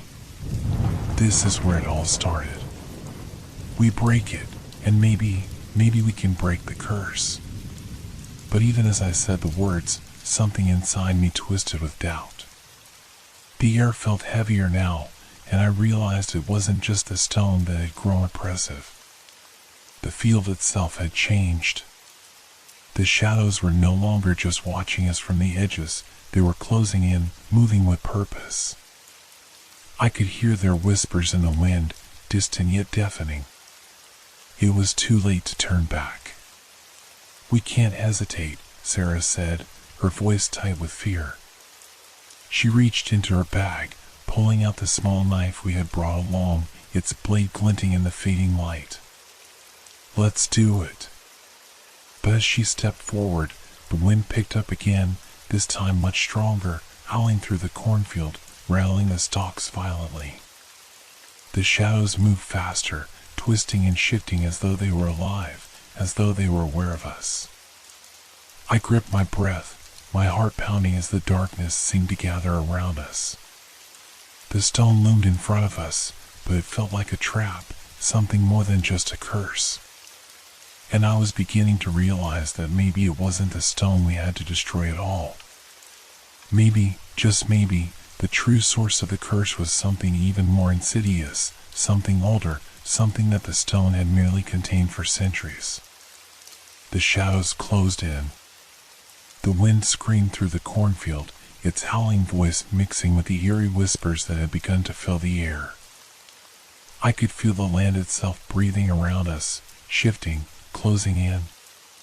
The stone that had seemed so crucial moments ago now felt insignificant. The shadows were growing bolder, closer, their presence suffocating. But then, through the chaos, something emerged from the darkness. Not a shadow, not a whisper, but a shape. A silhouette, outlined against the faint moonlight. At first, I thought I was imagining it. The shadows had played so many tricks on me already that I wasn't sure what was real anymore. But then the figure took a step forward, its outline becoming clearer. A structure. An old, dilapidated farmhouse. My breath caught in my throat. "We need to get closer," Mark said, his voice strained but determined. "That's where it's coming from." The farmhouse loomed ahead of us, barely visible through the thick, rolling fog that had begun to settle over the field. It was a place untouched by time, abandoned long ago, its wooden frame decayed and sagging. The windows were dark, empty, but I could feel something watching from within, something alive. I swallowed hard, the cold sweat on my back growing colder with every step. It was as though the air around the farmhouse was charged, pulsing with an energy I couldn't comprehend. The shadows had gathered here, swirling in chaotic patterns, like dark tendrils reaching for us. The closer we got, the more intense the pull became, as though the farmhouse was the very heart of the curse. "I don't like this," Sarah muttered, her voice trembling. "It's like it's waiting for us." "Shut up," Mark snapped. "We need to face it, whatever it is. We've come this far." We pushed on, each step bringing us closer to the farmhouse. The closer we got, the more the whispers intensified, sharp and distorted, like voices from a nightmare. I could hear fragments of words. "Get out. Leave me. They're coming." I forced my legs to move, the weight of the land pressing against me, as though something invisible was pulling me back, urging me to turn around, to run. But I couldn't. We couldn't. Just keep moving," I said, trying to steady my breath. "We're almost there." The farmhouse grew larger with each passing moment, and the air around it seemed to shimmer, vibrating with an energy I couldn't place. There was something about this place, something ancient and wrong. It felt as though the house itself had been waiting for us, anticipating our arrival. We reached the front steps, the old wood creaking beneath our weight. The door, though slightly ajar, was not welcoming. Instead, it stood like a mouth, waiting to swallow us whole. I hesitated, my hand hovering over the door. The whispers seemed louder now, almost unbearable, swirling in my mind. I felt like I was losing control, like the shadows were reaching inside me, twisting my thoughts. I glanced at the others, Sarah, Mark, Jason, each of them struggling with their own fear. "This is it," I said, my voice barely a whisper. "We have to go in." Mark nodded, his face pale but resolute. "If we don't, they'll come for us. We don't have a choice." The door groaned as I pushed it open, the sound like a low, tortured moan. The darkness inside was thick, suffocating, the air heavy with dust and mildew. But there was something else, too. An almost palpable weight that seemed to press down on us from above. The shadows were thick here, coalescing in the corners, swirling around the house as if it was alive, as if it was breathing. I took a step inside, my heart hammering. The others followed, stepping cautiously over the threshold. The house felt abandoned, yet somehow alive, as though it had been waiting for us for years. The floorboards groaned under our weight, and the shadows shifted, their forms becoming more distinct, more real with each passing second. "There's something here," Jason muttered, his eyes darting nervously around the room. "It's like it's calling us." I didn't answer. I didn't have the words. We had crossed the point of no return. The farmhouse was the heart of the curse, the source of the shadows that had been hunting us. I could feel it in my bones, the suffocating energy that radiated from every corner of this place. And then I saw it. In the far corner of the room, hidden in the shadows, was something that shouldn't have been there. A shape. A figure. It was not a person, not a ghost, but something older. The shadows clung to it like a second skin, twisting and writhing around the figure as if it were part of it. The air grew colder. "What is that?" Sarah gasped, her voice barely a whisper. I didn't answer. I couldn't. I was rooted to the spot, my eyes locked on the figure. It was humanoid, but not human. Its form was twisted, malformed, an amalgamation of shadows and something darker. Something ancient. Its face, if you could call it that, was a blur of shifting darkness, but I could feel its eyes on me, cold and knowing. And then I heard it. A voice. Not spoken, but felt. It filled my mind, wrapping around my thoughts, pulling me deeper into its grip. "You shouldn't have come." The words sent a jolt of terror through me, freezing me in place. The shadows seemed to surge toward us, pressing in, suffocating us, as the figure in the corner stepped forward, its form growing clearer with each passing second. It was not just a creature. It was the curse. "We need to fight," I said, my voice shaking, but I knew it was too late for that. The shadows were already closing in. We weren't just here to destroy the source anymore. We were here to face it. And we weren't ready. The house felt like a tomb, suffocating in its silence. But that silence didn't last long. As soon as we crossed the threshold, the shadows began to move, rushing toward us with a ferocity I hadn't anticipated. The temperature dropped, an unnatural cold seeping into my skin, my bones. I could barely breathe, the air thick and heavy, like it was pressing against my chest. And then, the first scream, high-pitched, desperate. "Mark." He was thrown back, his body slammed against the wall as the shadows closed in on him. "Mark." I shouted, but my voice was lost in the chaos. The shadows weren't just watching anymore, they were attacking.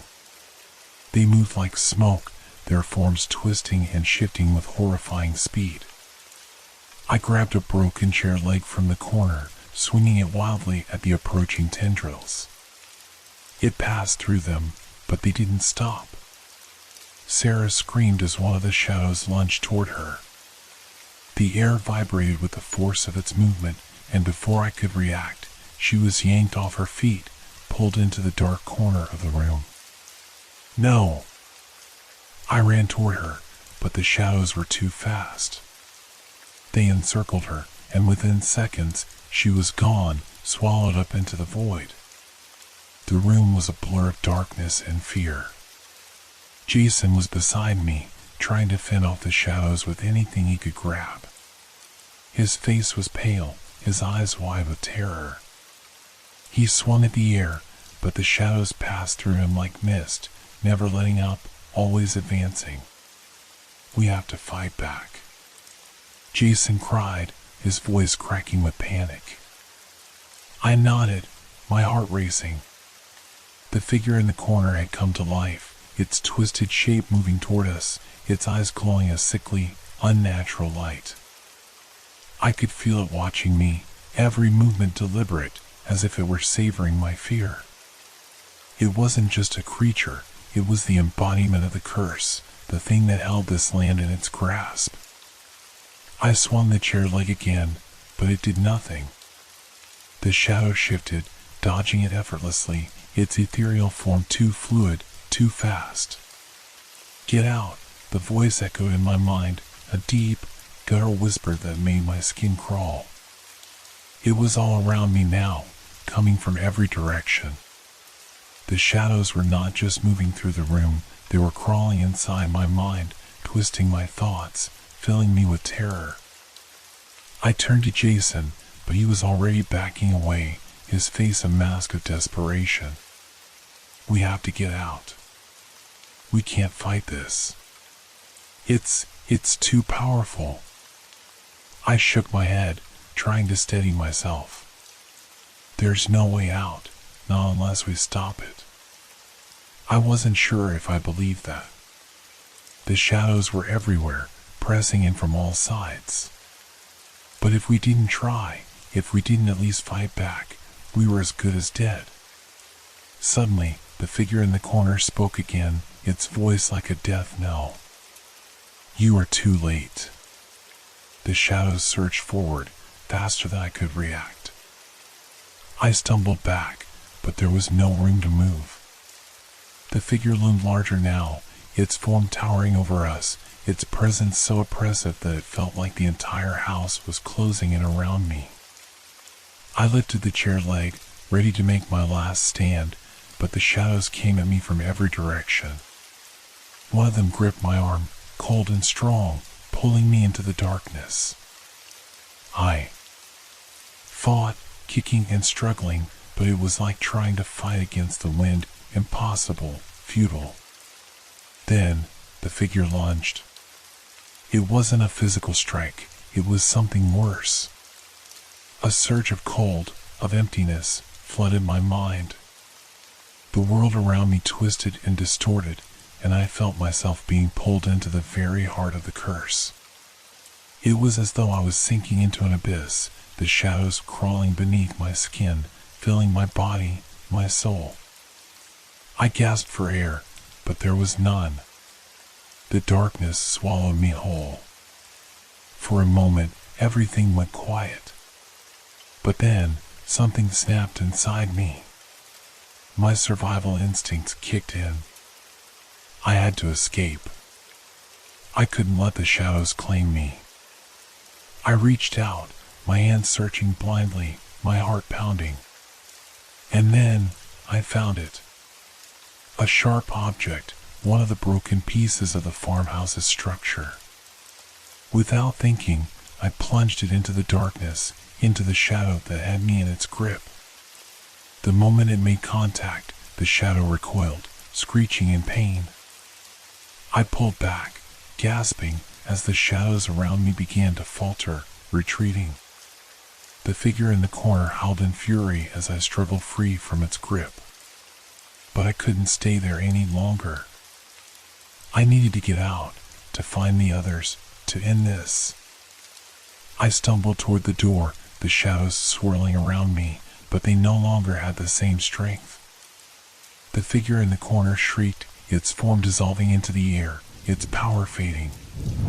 The land was fighting back, the curse losing its hold. But it wasn't over yet. Not by a long shot. The shadows were still there, moving, shifting, watching. They weren't gone. They were waiting for us to make a mistake. As I stepped outside into the cold night, the others, what was left of them, followed me. We were battered, broken, but alive. For now. But I knew the truth. We had faced the curse, and we had only just begun to understand it. The shadows would never let us go. We had escaped, but they would be back. The farmhouse was like a time capsule, frozen in the past, its walls holding onto secrets so dark that even the shadows seemed to recoil from them. We staggered through the wreckage of what had once been a home, each step taking us deeper into the heart of the mystery. But the house was no longer just a place of torment, it was a grave, a tomb that held the souls of the lost. The room where the shadows had attacked was now eerily still, the air thick with the remnants of something ancient and malevolent. We hesitated at the threshold, the weight of the place pressing down on us like a physical force. It felt as though the very air was alive with sorrow, and the walls were whispering, urging us to leave. But we couldn't. We had to know what had happened here. "Look at this," Jason muttered, his voice barely audible as he stepped into the next room. There, scattered across the floor, were strange symbols, carvings into the wood and the stone, jagged lines that twisted and contorted into shapes I didn't recognize. Some of them seemed to shimmer faintly, as if they had a life of their own. I knelt down, running my fingers over one of the symbols. It was a strange combination of runes, the kind you'd see in old books about the occult. My stomach churned as I traced the edges, feeling a cold burn against my skin. The mark seemed to pulse, as if it were alive. "What are these?" I asked, standing up. My voice felt hollow in the suffocating silence. "Rituals," Mark replied, his eyes scanning the room. He picked up a half-burned book from the floor. The pages were brittle, crumbling in his hands, but he managed to open it to a page that was marked with the same symbols. His breath caught in his throat as he read aloud. "To bind the soul to the land, to imprison the spirit within the earth, never to be freed. Blood must be spilled, and the price is eternal." The words sent a chill through me.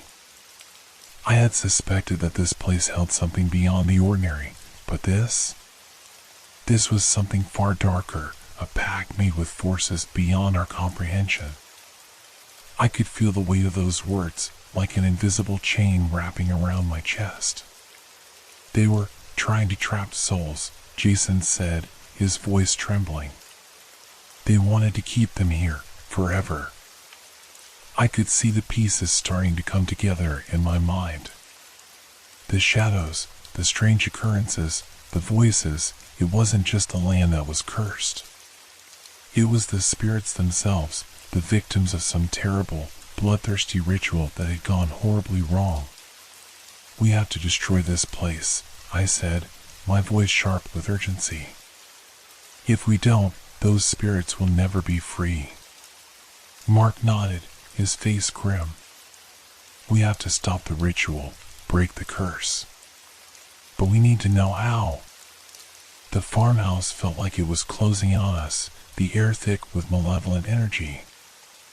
I glanced back at the room we'd just come from, where the shadows had been most powerful. That was where the spirits had been bound, where the ritual had taken place. It was also where the heart of the curse remained. I stepped forward, my heart pounding as I felt an overwhelming pull toward the center of the room.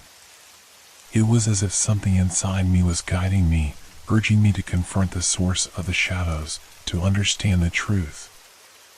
"Look," Sarah said, her voice hoarse. She pointed to the corner of the room, where the walls were stained with something dark.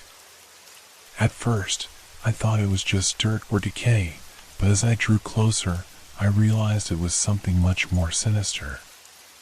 It was blood. The blood had soaked into the floorboards, creating a twisted pattern, a map of sorts. My breath hitched as I saw it, a symbol, the same as the ones carved into the walls. But this one was different. It was larger, more intricate. It seemed to pulse with an unnatural energy. "That's the key," I whispered, feeling a cold dread settle in my chest. "We need to destroy this symbol." But even as I said it, I knew it wouldn't be that simple. The shadows had been watching us, waiting for this moment. They would not let us escape without a price. "Let's get to work," Jason said, his voice tight with determination. We had no choice but to face whatever lay ahead. We gathered around the symbol, each of us holding our breath, not knowing what would happen when we tried to break it. My mind raced with the implications of what we were about to do. We were not just fighting for our lives, we were fighting to free the souls trapped here, to undo the horror that had bound them to this land. As we reached for the symbol, a deafening roar filled the farmhouse. The shadows swirled around us, more powerful now than ever before. They weren't going to let us take this away. The curse was fighting back, and we were running out of time. "We need to hurry," Sarah cried, backing away as the shadows pressed closer. They were coming for us again, but we had no choice. This was the only way. The shadows closed in, thick and suffocating, like a living darkness that consumed everything in its path. The air was heavy, charged with an ominous energy that made it feel impossible to breathe. We were running out of time. The symbol in the corner of the room pulsed, a dark rhythm that seemed to call to the very heart of the curse. We had done everything we could, scratching at the edges of the ritual, trying to break it, to destroy it, but it wasn't enough. The curse was too strong. The shadows were too powerful. I could feel the desperation in the air, the weight of all our fears pressing down on us. We weren't going to make it out of here unless we did something drastic. But what? "We need to destroy the symbol," I whispered, trying to steady my breath. "We need to finish this, now." But even as the words left my mouth, I knew there was more to it than that. The sacrifice. The price that had been hidden in the darkness all this time. I had seen it in the pages of that book, in the whispered words of the ritual. There was a cost, a life for a life. The land had to claim someone. And it was then that I realized the truth: we couldn't all leave. Not unless someone stayed behind. Someone had to be left behind to seal the curse, to bind it forever. I looked at Mark, who stood next to me, his face pale, sweat beading on his forehead.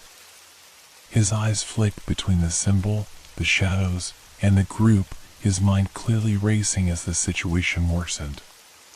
"No," I said, shaking my head. "No one is staying behind. We can still figure this out. We can still." But Mark was already shaking his head, his voice low and steady. "I've got it figured out," he said. There was a calmness in his tone that made my heart ache. "I'm the one who stays." "What?" "No. You can't," I cried, stepping back. "We're all getting out of here, Mark. We're in this together." He met my eyes, his face set in a hard expression I had never seen before. "You don't understand. There's no other way. This curse, it wants one of us. I'll stay. It'll let you all go." "No," Jason said, his voice rising. "We're not letting you do this. You're not sacrificing yourself for us." But Mark held up his hand, his expression firm. "I'm doing it because it's the only way. If I don't, we all die.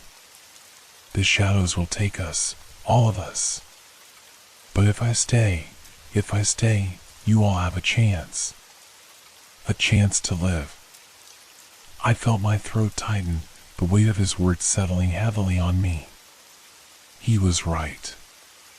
There was no other way. The curse needed a soul to remain behind, bound to the land forever, to stop the spirits from claiming any more lives. "I won't let you do this," I whispered, my heart breaking. But Mark stepped forward, his face resolute. "You don't have a choice. If you want to save yourselves, this is the only way. I saw his eyes flicker with something else, something I couldn't quite place. Fear? Regret? Maybe, but there was something else, too. A sense of peace. A quiet acceptance. I've already made my peace, he said softly. You all need to leave. Now. This is the only way to break the curse. The shadows pressed in closer, swirling around us like a dark storm, ready to devour us all. We had no time left. Mark had already made his decision. I reached out to him, my fingers brushing against his arm, but he pulled away gently. You make it, he said. I know you will. You all have to. I wanted to argue, to scream, to beg him to come with us, but the words stuck in my throat. Mark was doing something brave, something selfless. He was giving himself to this cursed land so that the rest of us could survive. With one final, lingering glance at each of us, Mark turned toward the symbol, his back straight. I'll see you all on the other side, he said, almost like a prayer. As he stepped into the center of the room, the shadows seemed to shift, swirling in response to his presence. There was a loud, deafening crack that reverberated through the air, and the ground beneath us shook as the darkness began to claim him. He looked at us one last time, and then the shadows engulfed him completely, pulling him into the earth. For a moment, there was complete silence. Then, the shadows began to recede, slowly pulling back from the room as if something had shifted. The curse was breaking. It wasn't over. Not yet. But we had a chance now. A chance to escape. The farmhouse trembled one last time, and we all rushed toward the door, our hearts heavy with the weight of Mark's sacrifice. He had done it. He had saved us. We ran through the door and out into the cornfield, the shadows now retreating, their hold on us weakening with each step. The land was still cursed, but the evil that had trapped us here was beginning to fade. We had to leave. We had to run.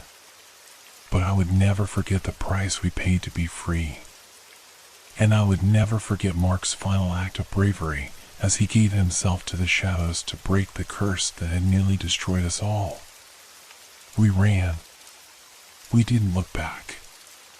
The sound of our footsteps, frantic and uneven, mixed with the rustling of the corn stalks around us.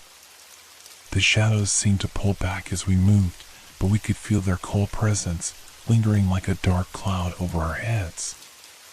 The curse had been weakened, but not erased. It wasn't over. We had escaped the farmhouse, but there was something inside me that knew we weren't truly free. Not yet. Not while the land still held its grip on us. Not while Mark remained trapped within it.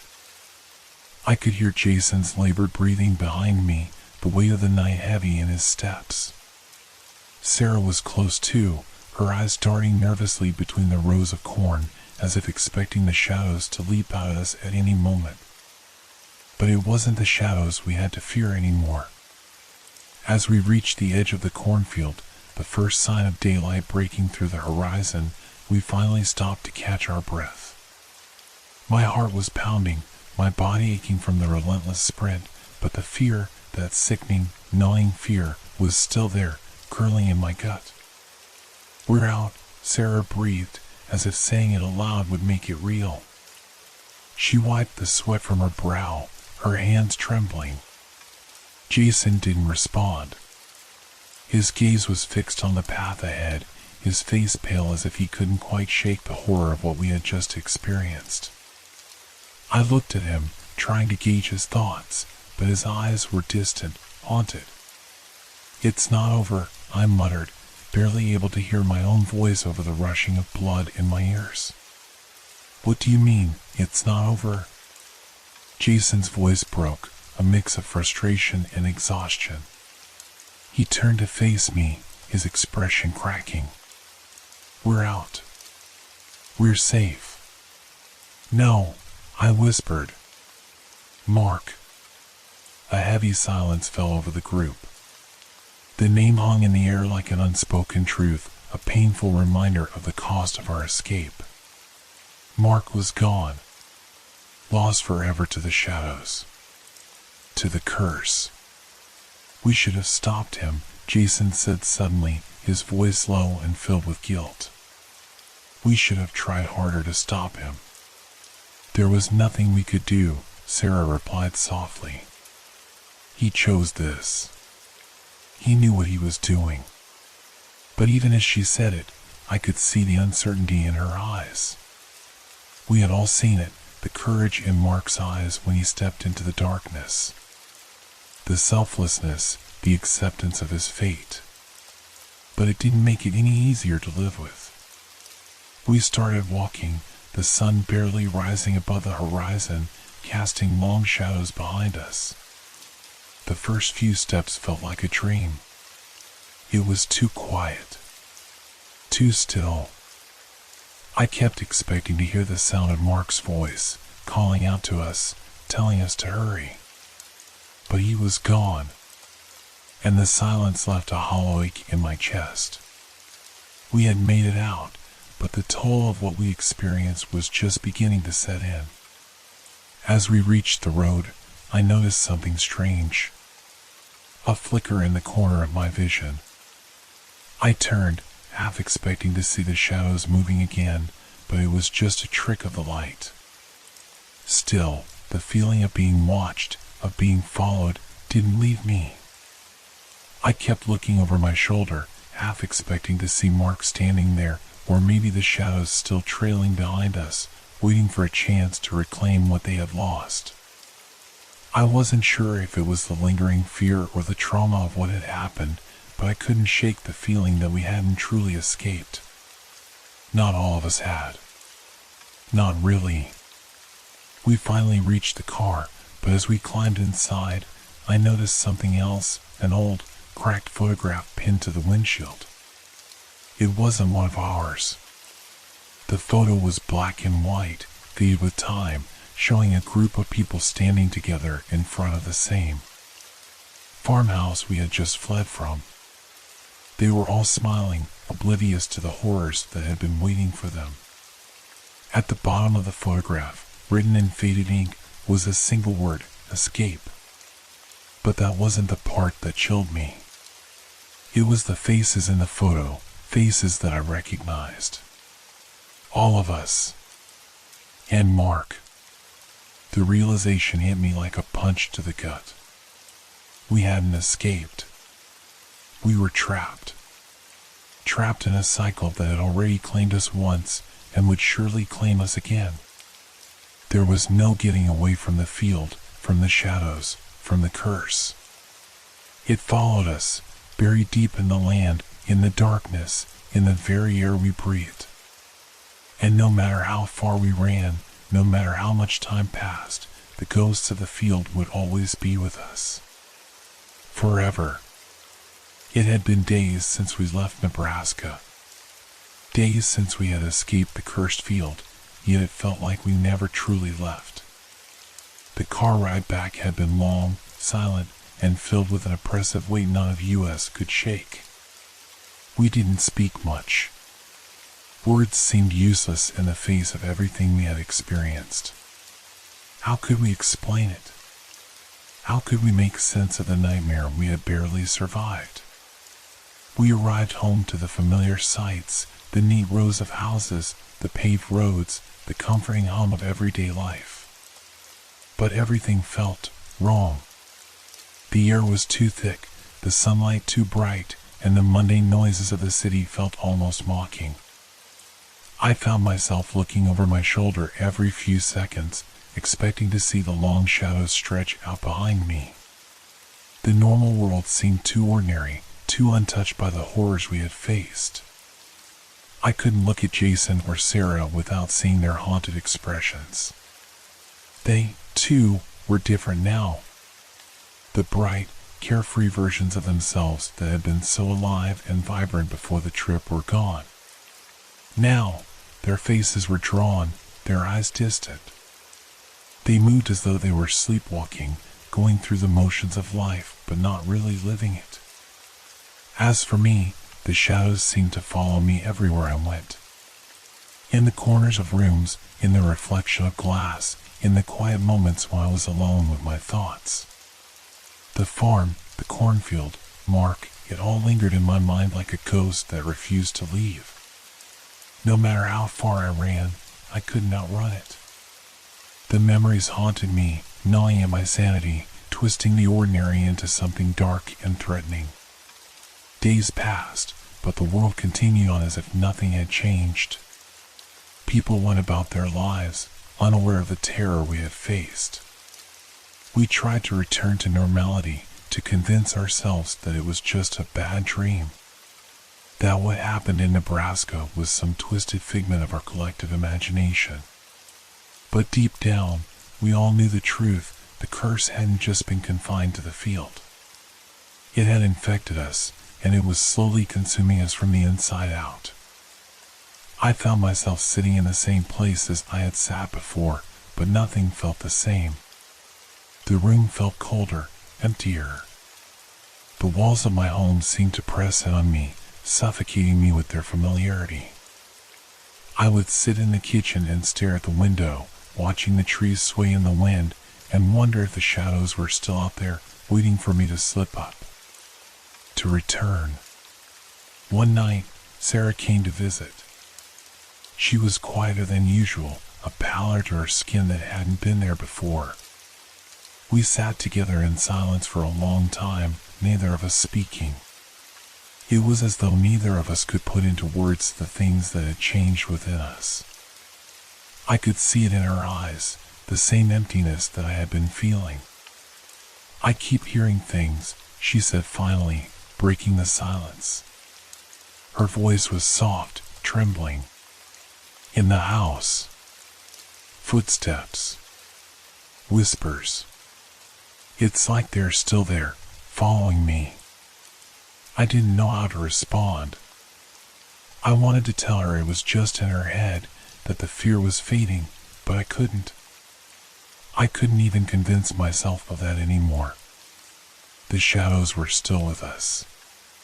In our minds. In the air we breathed. They had attached themselves to us, like parasites, and there was no escaping them. No matter how far we ran. "I know," I whispered back. "I hear them too," Jason called later that week. His voice was shaky, his words rushed, as though he couldn't get them out fast enough. He said he had been seeing things, shadows in the corners of his vision, flickers of movement when there was no one around. He claimed he could feel them watching him, always watching. "I don't know if I can keep doing this," Jason confessed, his voice cracking. "I thought once I was home, things would go back to normal. But it's like I'm still there. Like I'm still in the field.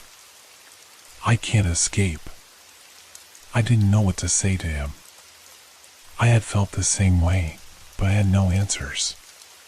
No one did. We had broken the curse, but it had broken us in return. The nightmares started soon after. I would wake up in the middle of the night, drenched in sweat, the echoes of Mark's screams still ringing in my ears. I'd lie in bed, trying to convince myself it was all just a bad dream. But when I closed my eyes, I would see the cornfield, the farmhouse, the shadows reaching for me. I could hear the whispers, low and mocking, urging me to come back. I stopped leaving the house. Every time I stepped outside, I felt a tug in my chest, a pull toward the place I had escaped. I didn't want to go back to Nebraska. I didn't want to face the farm or the curse again. But part of me knew I never truly left. I was still bound to it. Just like Mark. I tried to reach out to Sarah and Jason, but they were distant, their words short, their presence more ghost than human. We had all been marked by the shadows, and no matter how far we ran, we were never going to be free. As the weeks turned into months, I found myself growing increasingly isolated. The world outside felt more foreign with every passing day. Friends and family didn't understand. They could see the changes in me, but they didn't know what to say. They didn't know what I had seen, what we had all seen. In the end, I came to understand that the field had claimed us.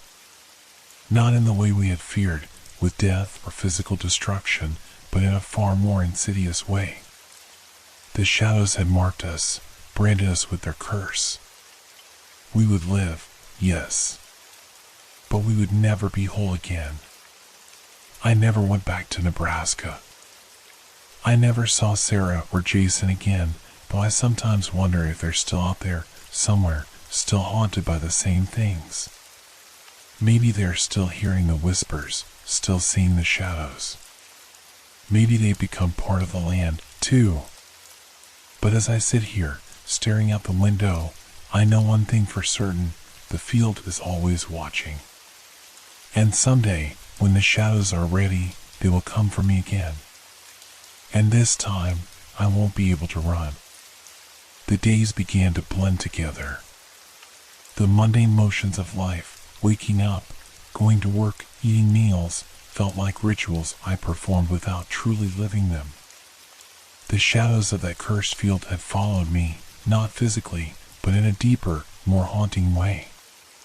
They had seeped into my mind, into my soul, clinging to the edges of my thoughts, reminding me that no matter how far I ran, I would never truly be free.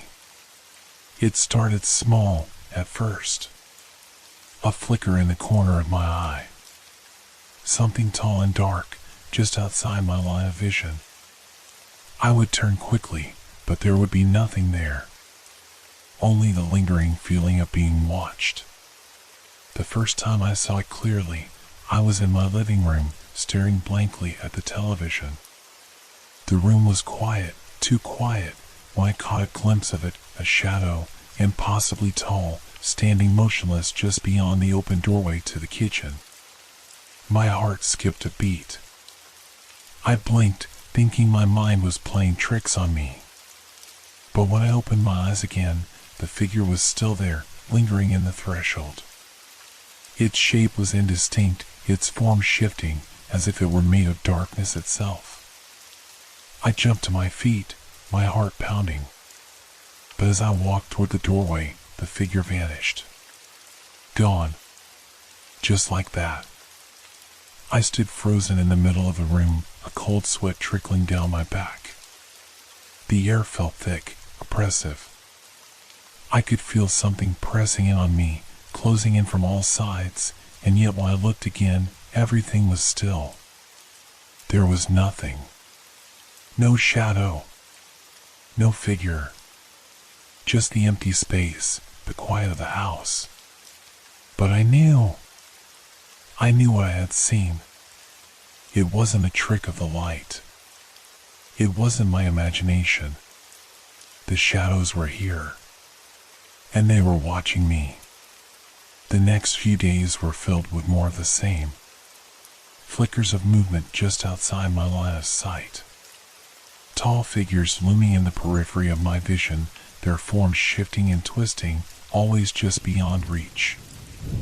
Each time I turned to face them, they would vanish into the walls or dissolve into the darkness. I could feel them, though, feel their presence, like an icy hand pressing against my chest. At work, I thought I saw them again, shadows creeping across the edges of my desk, stretching like fingers reaching toward me. But when I looked up, no one was there. Just empty cubicles, the hum of fluorescent lights, and the soft tapping of keyboards.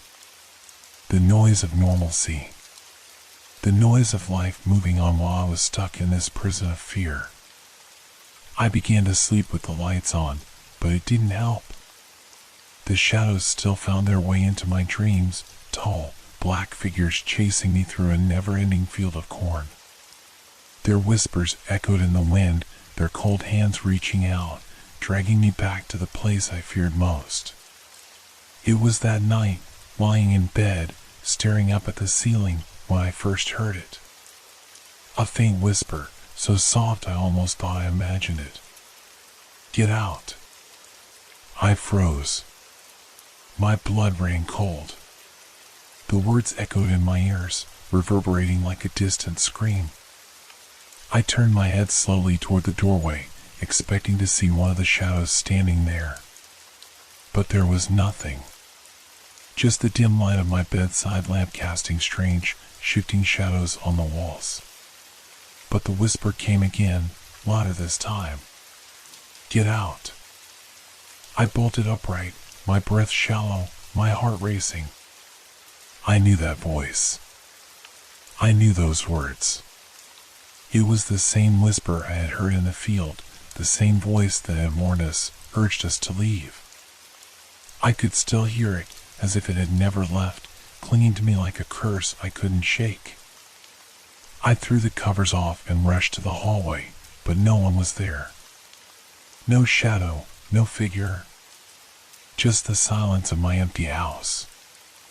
I stumbled back to my bedroom, my hands trembling. I slammed the door shut, locked it, and collapsed on the bed, my heart hammering in my chest. The whispers had followed me. The shadows had followed me. I was trapped again, but this time I couldn't even escape into sleep. The terror was with me, constant, lurking in every corner. I tried to tell myself it was just stress, that I was imagining things, that the fear of what happened in Nebraska had simply overstayed its welcome in my mind. But the whispers, the figures, they weren't just in my head. I knew they weren't. I tried to reach out to Sarah and Jason, but neither of them would answer my calls. I left messages, sent texts, but the silence between us grew colder with each passing day. I didn't know if they were experiencing the same thing or if I was losing my grip on reality. But one thing was certain, whatever happened in Nebraska hadn't ended. It had just shifted, morphed into something more insidious, something that followed me home. I couldn't escape, no matter how far I ran. The field was still there, and the shadows were still with me, watching, waiting. And I knew, deep down, that the curse was never truly broken. Not for any of us. The field had claimed us, and now the shadows would never let us go. Weeks had passed since the whispers started. Since the shadows returned, I had tried to convince myself that the worst was behind me, that the things I saw and heard were just a product of stress, the lingering trauma from our nightmarish ordeal in the cornfield. But deep down, I knew the truth. The shadows hadn't left. They had merely followed me. One night, as I sifted through the box of old camping gear we had taken with us on the trip, I found something that made my blood run cold, a photograph. I hadn't even remembered taking it. It must have been snapped during one of the rare moments when we weren't too preoccupied with fear to notice the camera. It was a picture of the cornfield, the same field where everything had gone wrong, the place where we lost Mark and fought for our lives. It was the last photo we had taken before everything fell apart. At first, the photo seemed like any other. A snapshot of the field, the sky, the vast, endless rows of corn stretching out in all directions. But then I saw it. In the background, near the farthest edge of the field, there was something, or rather, someone, standing in the shadows. It was Mark. I felt my heart stop. I leaned in closer, my fingers trembling as I held the photo up to the light. His face was distorted, twisted in a way that no living person's face should ever look. His eyes were wide, unblinking, locked in a stare that sent a chill through my spine. His mouth was open, frozen in a silent scream, but his body was not entirely visible. He was half absorbed into the darkness, as though the shadows themselves were swallowing him whole. The hairs on the back of my neck stood up. I could feel the blood drain from my face. How was it possible? How could Mark have been in that photo? He was supposed to be lost to the field, to the curse that haunted that place. I had seen him disappear, heard his scream echo across the corn. This photo, it wasn't right. I searched the image, scrutinizing every corner of the frame. I could see the outline of the farmhouse in the distance, but what disturbed me the most was how wrong Mark's image looked. It wasn't just a trick of the light. This wasn't a blurry figure or some forgotten part of a landscape. This was Mark, unmistakably Mark, his features grotesquely warped and trapped between the light and the darkness of the field. Suddenly, a thought gripped me. What if it wasn't just a photograph? What if the field, the shadows, had trapped him in that moment? What if Mark's soul was bound to the picture, trapped between worlds, unable to escape? The thought made my stomach churn. Could that be why I hadn't seen him since we left Nebraska? Had we left something behind that we shouldn't have? Was this photo his last message to me? A warning, a sign that he was still there, lost in that cursed place, forever caught in the web of shadows? I felt dizzy, the weight of the realization pressing down on me. It was all coming back, the whispers, the figures in the corner of my eyes, the fear that gnawed at my bones. It was never over. The curse hadn't been broken. It had simply followed me home, and now it was reaching out again. I turned the photo over, desperately hoping for an answer, some explanation that would make sense of what I was seeing. But the back was blank. No notes. No marks. Just emptiness. As I held the photo in my trembling hands, I could feel it, an oppressive weight in the room, the air growing colder, heavier. Something was watching me. I turned, my eyes darting around the room, expecting to see Mark's face staring back at me from the shadows. But the room was still, too still. I held my breath, straining to hear the faintest sound, the slightest whisper. But there was nothing. No footsteps. No crackling of corn stalks. No eerie whispers in the distance. It was almost as if the shadows were holding their breath, waiting for the moment when I would falter. I knew I couldn't stay in this place much longer. I knew that the field, the shadows, the curse, they were all connected. And I was beginning to realize that there was no escaping it. No matter how far I ran, no matter how many doors I closed, the field would always be there. The shadows would always be waiting. And now, Mark's face, his distorted, trapped face, was the final message.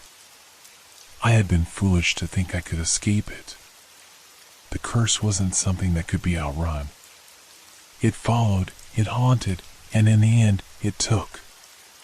And now, as I stared at the photo, I knew that one day, I too would be trapped in the shadows. Just like Mark. There was no way out.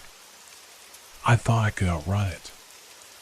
I convinced myself that life could go back to normal, that I could put the past behind me. I buried the memories deep, too deep to face, too painful to relive. But no matter how hard I tried, I couldn't shake the feeling that something was wrong. That something was still hunting me. It began subtly at first. A flicker of movement in the corner of my eye. A shadow shifting where it shouldn't be. I would look, but there was nothing, only the empty, well-lit room, the mundane objects of everyday life. It was easy to dismiss, at first. Easy to say it was just the lingering effects of fear, the product of too many sleepless nights. But the feeling, the unease, wouldn't go away. At first, I thought it was the shadows from the cornfield returning. I thought I had seen them once more, tall, looming figures that stalked the edges of my vision, waiting for me to turn my back so they could close in. But as the days stretched into weeks, I realized something far worse was happening. I wasn't being hunted by the same shadows anymore. The true terror wasn't the field, the cursed land that had twisted everything it touched. It wasn't the spirits that prowled within the rows of corn, bound to the earth by an ancient curse. No. The true horror was far more insidious than that. The shadows that now followed me were different. They didn't have the same form. They weren't human, or even human-shaped, anymore. They had become something else, something formless, fluid, shapeless. And they were watching me from the corners of rooms, waiting for me to see them. They were everywhere. In the streetlights as I walked home. In the spaces between people, in the places where the world seemed to be holding its breath. They were in the silence of my apartment, in the reflections that appeared in mirrors, not my own, but something darker. They were the fleeting glimpses in windows, the edges of my vision that I could never quite place. But they were there. Always there. I started to see them in the crowd. At the grocery store, on the subway, even in the faces of strangers on the street. Their eyes were like black voids, empty, endless, staring straight through me. They weren't human. They couldn't be. But their presence was undeniable, suffocating. Then I realized the worst part. I wasn't just seeing them. They were following me. And somehow, I knew they weren't alone. It wasn't just the shadows that had come back to claim me. It was everything they had become. I thought back to the moments in the cornfield, the whispers, the footsteps, the feeling of being hunted. And I realized something terrifying. The field had created more than just vengeful spirits. It had bred something else, an infection, a ripple that extended beyond the cornrows and farmhouse. It had taken root in the world itself, twisting reality into something strange, something dark. It wasn't the field that had cursed us, it was the curse itself that had spread, that had grown, and now it was here. In the city. In my life. In my mind. I thought about the photo again. Mark's face, his distorted, trapped expression. Maybe he hadn't been the only one to be taken. Maybe none of us had really left the field. Maybe the curse had spread through us, to everyone we came into contact with. I had been foolish to think that escaping the field meant escaping the terror. The shadows, the cursed, empty things, had learned how to leave that place. How to crawl into our world and weave their way through the cracks of normalcy. They had no shape, no form, no boundaries. And now they were here, following me, taking on new faces, new bodies, infecting everyone they touched. The more I thought about it, the clearer it became. The true horror wasn't the cursed cornfield. It was the nature of what it created, the eternal shadows that had crossed the line between the physical and the spiritual, the living and the dead. It had changed the very fabric of reality, and now they were out there, slipping into the world, hiding in plain sight. As I walked through the crowded streets one night, the realization hit me with bone-chilling clarity. The shadows were no longer just hunting me. They were hunting everyone. They were among us, slipping into the cracks of the world we thought we knew. And I was no longer sure who was real and who was one of them. I turned to look at the people around me, searching their faces for signs of the darkness. Their eyes met mine. Some smiled. Some didn't. But I couldn't shake the feeling that they were watching me. Every one of them. The shadows had grown. And I was no longer sure if I was seeing the world or if it was seeing me. I took a breath and turned away, walking faster, trying to outrun it all. But I knew deep down that there was no escape. No matter where I went, no matter how far I ran, the curse had followed me. It was already too late. I had tried everything. Every door I opened, every corner I turned, every attempt to outrun the shadows only brought me closer to the truth that had been waiting for me all along. The terror that once seemed distant, a nightmare locked in the past, had followed me here. It had never left. And now, I had come to understand what it wanted. There was no escape. The truth settled on me like a suffocating weight. The curse, the shadows, the cornfield, all of it, it wasn't just a story or a nightmare. It was a chain, an unbreakable bond that had clung to us, to me, from the very first moment we set foot on that cursed land. The darkness that I thought was confined to that desolate place had seeped into me, into my friends, into everything I once knew. It had become part of the world, twisting everything it touched into something unrecognizable. As I walked through the city streets, trying to find normalcy, I could feel them pressing in from all sides. The shadows followed me, not just at night, but all the time. They were always just behind me, just out of sight. Always watching. Always waiting. At first, I thought I was losing my mind. Maybe it was the stress. Maybe the fear had broken something in me. But now, there was no denying it. The truth was undeniable. The shadows had never been just spirits. They weren't just a force to be fought or escaped. They were something deeper, something far older. They were a part of the field, and the field had marked us. We were its new victims, and the curse wouldn't let go. It wasn't until the final night, as I sat alone in my apartment, feeling the weight of their presence press down on me, that I finally understood. I had been a fool to think I could run from it. There was no running, no hiding, no escaping. The curse had already claimed me. A chill ran through my body as I looked around the room, my eyes darting from shadow to shadow. The lights flickered once, then twice, casting strange, shifting shapes on the walls. For a split second, I thought I saw a figure, a tall, elongated silhouette, standing in the corner of the room, watching me. I froze. I couldn't breathe. I thought of Mark, of Sarah, of everyone I had lost. I had thought they were gone, taken by the field. But now, in the dark, I realized something horrible. They weren't gone. The field had taken them, yes, but it had never let them go. It had claimed them, and it would claim me too.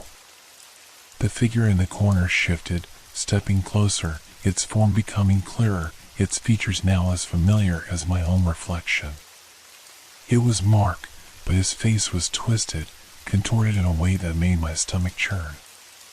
His eyes, once full of life, were now black, empty voids, nothingness staring back at me. Behind him, I saw Sarah, her face twisted in a silent scream. They were still trapped. Trapped in the curse. Trapped in the shadows. And now, it was my turn. I wanted to scream, to fight, to run. But my body wouldn't move.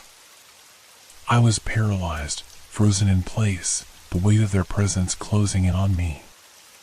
The shadows seemed to grow, to stretch, to take form in every corner of the room. They weren't just outside anymore. They were inside me, inside my thoughts, inside my very soul. I tried to remember what we had learned, that there was a way to break the curse, that there was a price to be paid. But it didn't matter anymore. There was no price that could undo what had been done. No price that could save me. The curse had already claimed its due. The figure stepped closer, and I could feel its cold breath on my face. I could feel the darkness pressing against my skin, suffocating me. I heard their whispers, faint at first, then growing louder until they consumed everything. You can never escape. You are ours now. I opened my mouth to scream, but no sound came. My body trembled, my mind spiraled into madness, and then everything went dark.